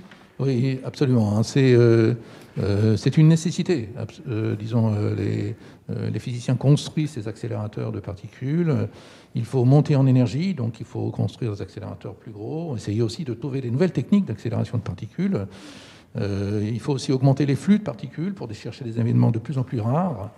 D'ailleurs, en passant, hein, la matière noire, on la cherche aussi bien dans les laboratoires souterrains que auprès des accélérateurs, où on espère produire des particules de matière noire à un moment ou à un autre. Donc oui, il faut des grands instruments. Il faut construire ces instruments, il faut collecter les données, il faut les traiter, etc. Donc il faut ces grands instruments. Donc ça va continuer, en fait, ça aussi c'est une autre marque de fabrique justement de l'Institut, à accentuer cette collaboration entre la recherche et l'ingénierie. Oui, d'une certaine manière on peut dire la recherche et l'ingénierie, mais c'est une entreprise humaine, c'est-à-dire que c'est un aspect très pluridisciplinaire d'ailleurs de notre recherche, c'est qu'elle implique des chercheurs, des ingénieurs, des techniciens. Tous ces gens-là travaillent ensemble au niveau national et au niveau international pour construire des instruments. Donc certes, il y a un aspect ingénierie très, très poussé, mais c'est qu'un aspect de l'aventure. Oui, avec des résultats qui, de toute manière, dans tous les cas, promettent d'être vraiment captivants. Ah, des résultats absolument passionnants. Donc je pense que, on le voit chaque jour, on l'a entendu aussi aujourd'hui, c'était vraiment très, très impressionnant de nos jeunes talents, là, qui ont vraiment montré que le moteur humain, l'envie de comprendre sont vraiment essentiels dans cette recherche et dans d'autres recherches, bien sûr aussi, mais disons dans cette recherche en particulier. Alors, oui, il y a plein d'approches différentes. Il faut s'enterrer en profondeur aussi pour comprendre cette matière noire dont vous parliez. Oui, donc, je l'ai dit, donc une possibilité, disons, une technique qui est poursuivie, c'est celle des accélérateurs. Oui. Une autre, c'est celle de s'enterrer sous terre, voire sous la mer, on peut y revenir un peu dans un instant, mais oui. S'enterrer. Donc, on a un laboratoire donc, à Modane, là, sur la montagne de Fréjus. On va aussi dans un autre laboratoire en Italie qui s'appelle le laboratoire du Grand Sasso, où on fait des expériences de recherche de matière noire. Oui. Donc, essayer d'identifier la matière noire. Bon, cette matière noire, on sait qu'elle interagit très faiblement. Très faiblement, ça veut dire que les événements sont très rares. Il est très rare qu'une particule de matière noire, si elle, disons, nous bombarde en permanence, collisionne avec un noyau atomique et donc produit une trace que l'on peut détecter dans des détecteurs qu'il faut faire gigantesques parce que c'est des événements rares. Et donc, il y a tout ce travail qui doit être fait dans un environnement où, si on est à la surface de la Terre, on est baigné en permanence de rayonnement cosmique et qui, lui, de manière un peu maligne, simule d'une certaine manière ces particules de matière noire. Donc, il faut s'enterrer profondément sous terre pour arrêter ces rayonnements cosmiques et donc être dans un environnement beaucoup moins bruyant, d'une certaine manière, et détecter ces particules de matière noire. Donc, c'est ça la raison pour laquelle on va dans ces laboratoires souterrains. Et c'est la même raison pour laquelle on va sous l'eau, ou c'est pour une raison différente ?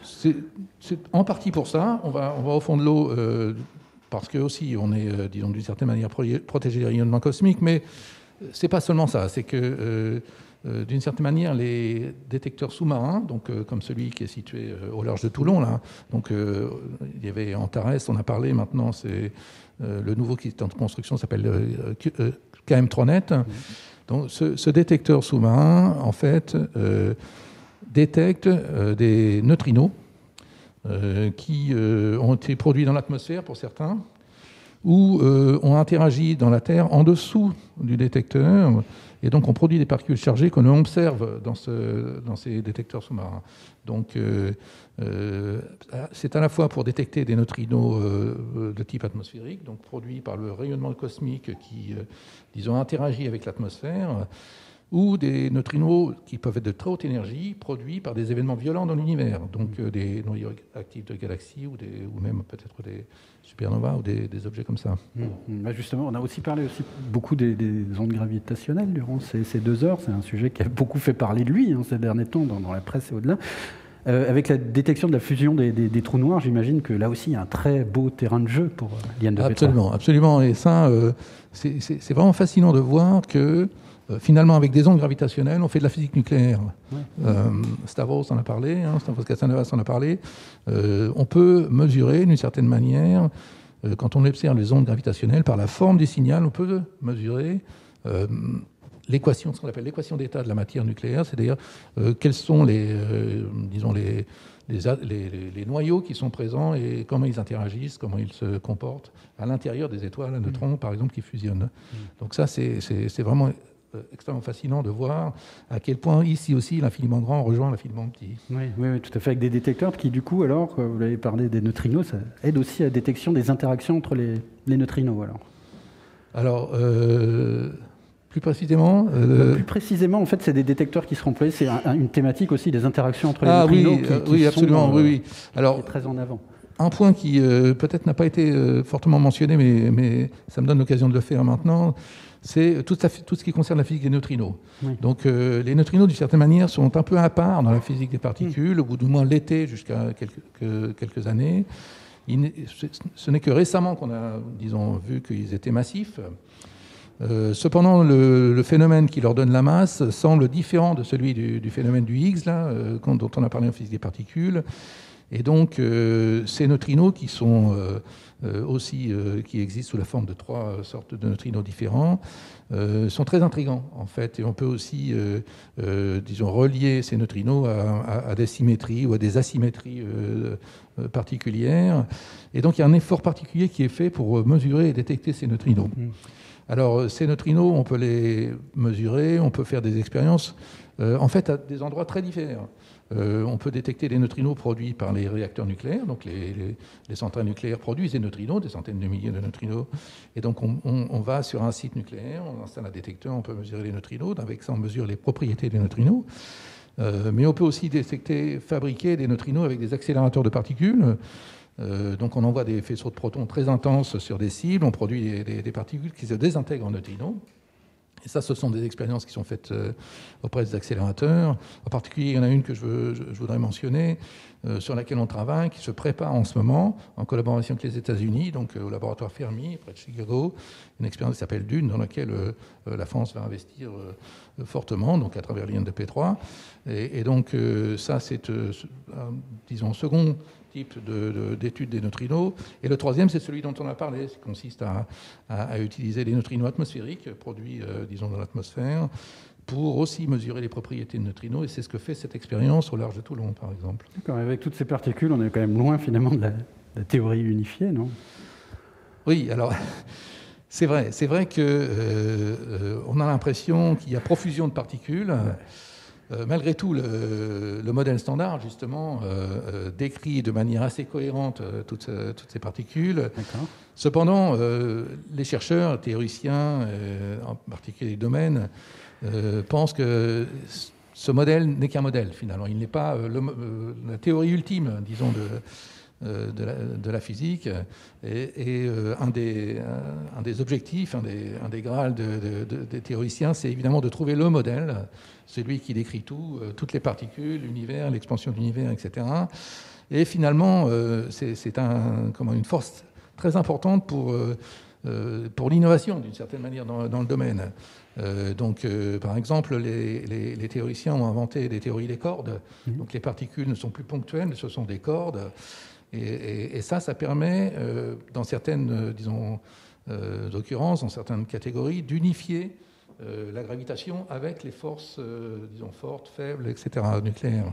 Donc c'est un pas en avant vers cette unification que l'on veut faire. Donc effectivement, là aussi, il y a énormément de travail à faire, et très très passionnant, avant d'avoir une théorie unifiée de l'infiniment grand et de l'infiniment petit. Oui, beaucoup de travail. Je pense qu'on aura beaucoup de choses à dire pour l'émission du centenaire de l'INDP3, j'imagine. Merci beaucoup, Reynald. C'était vraiment extrêmement intéressant, ce rapide balayage. On aurait pu continuer encore très longtemps.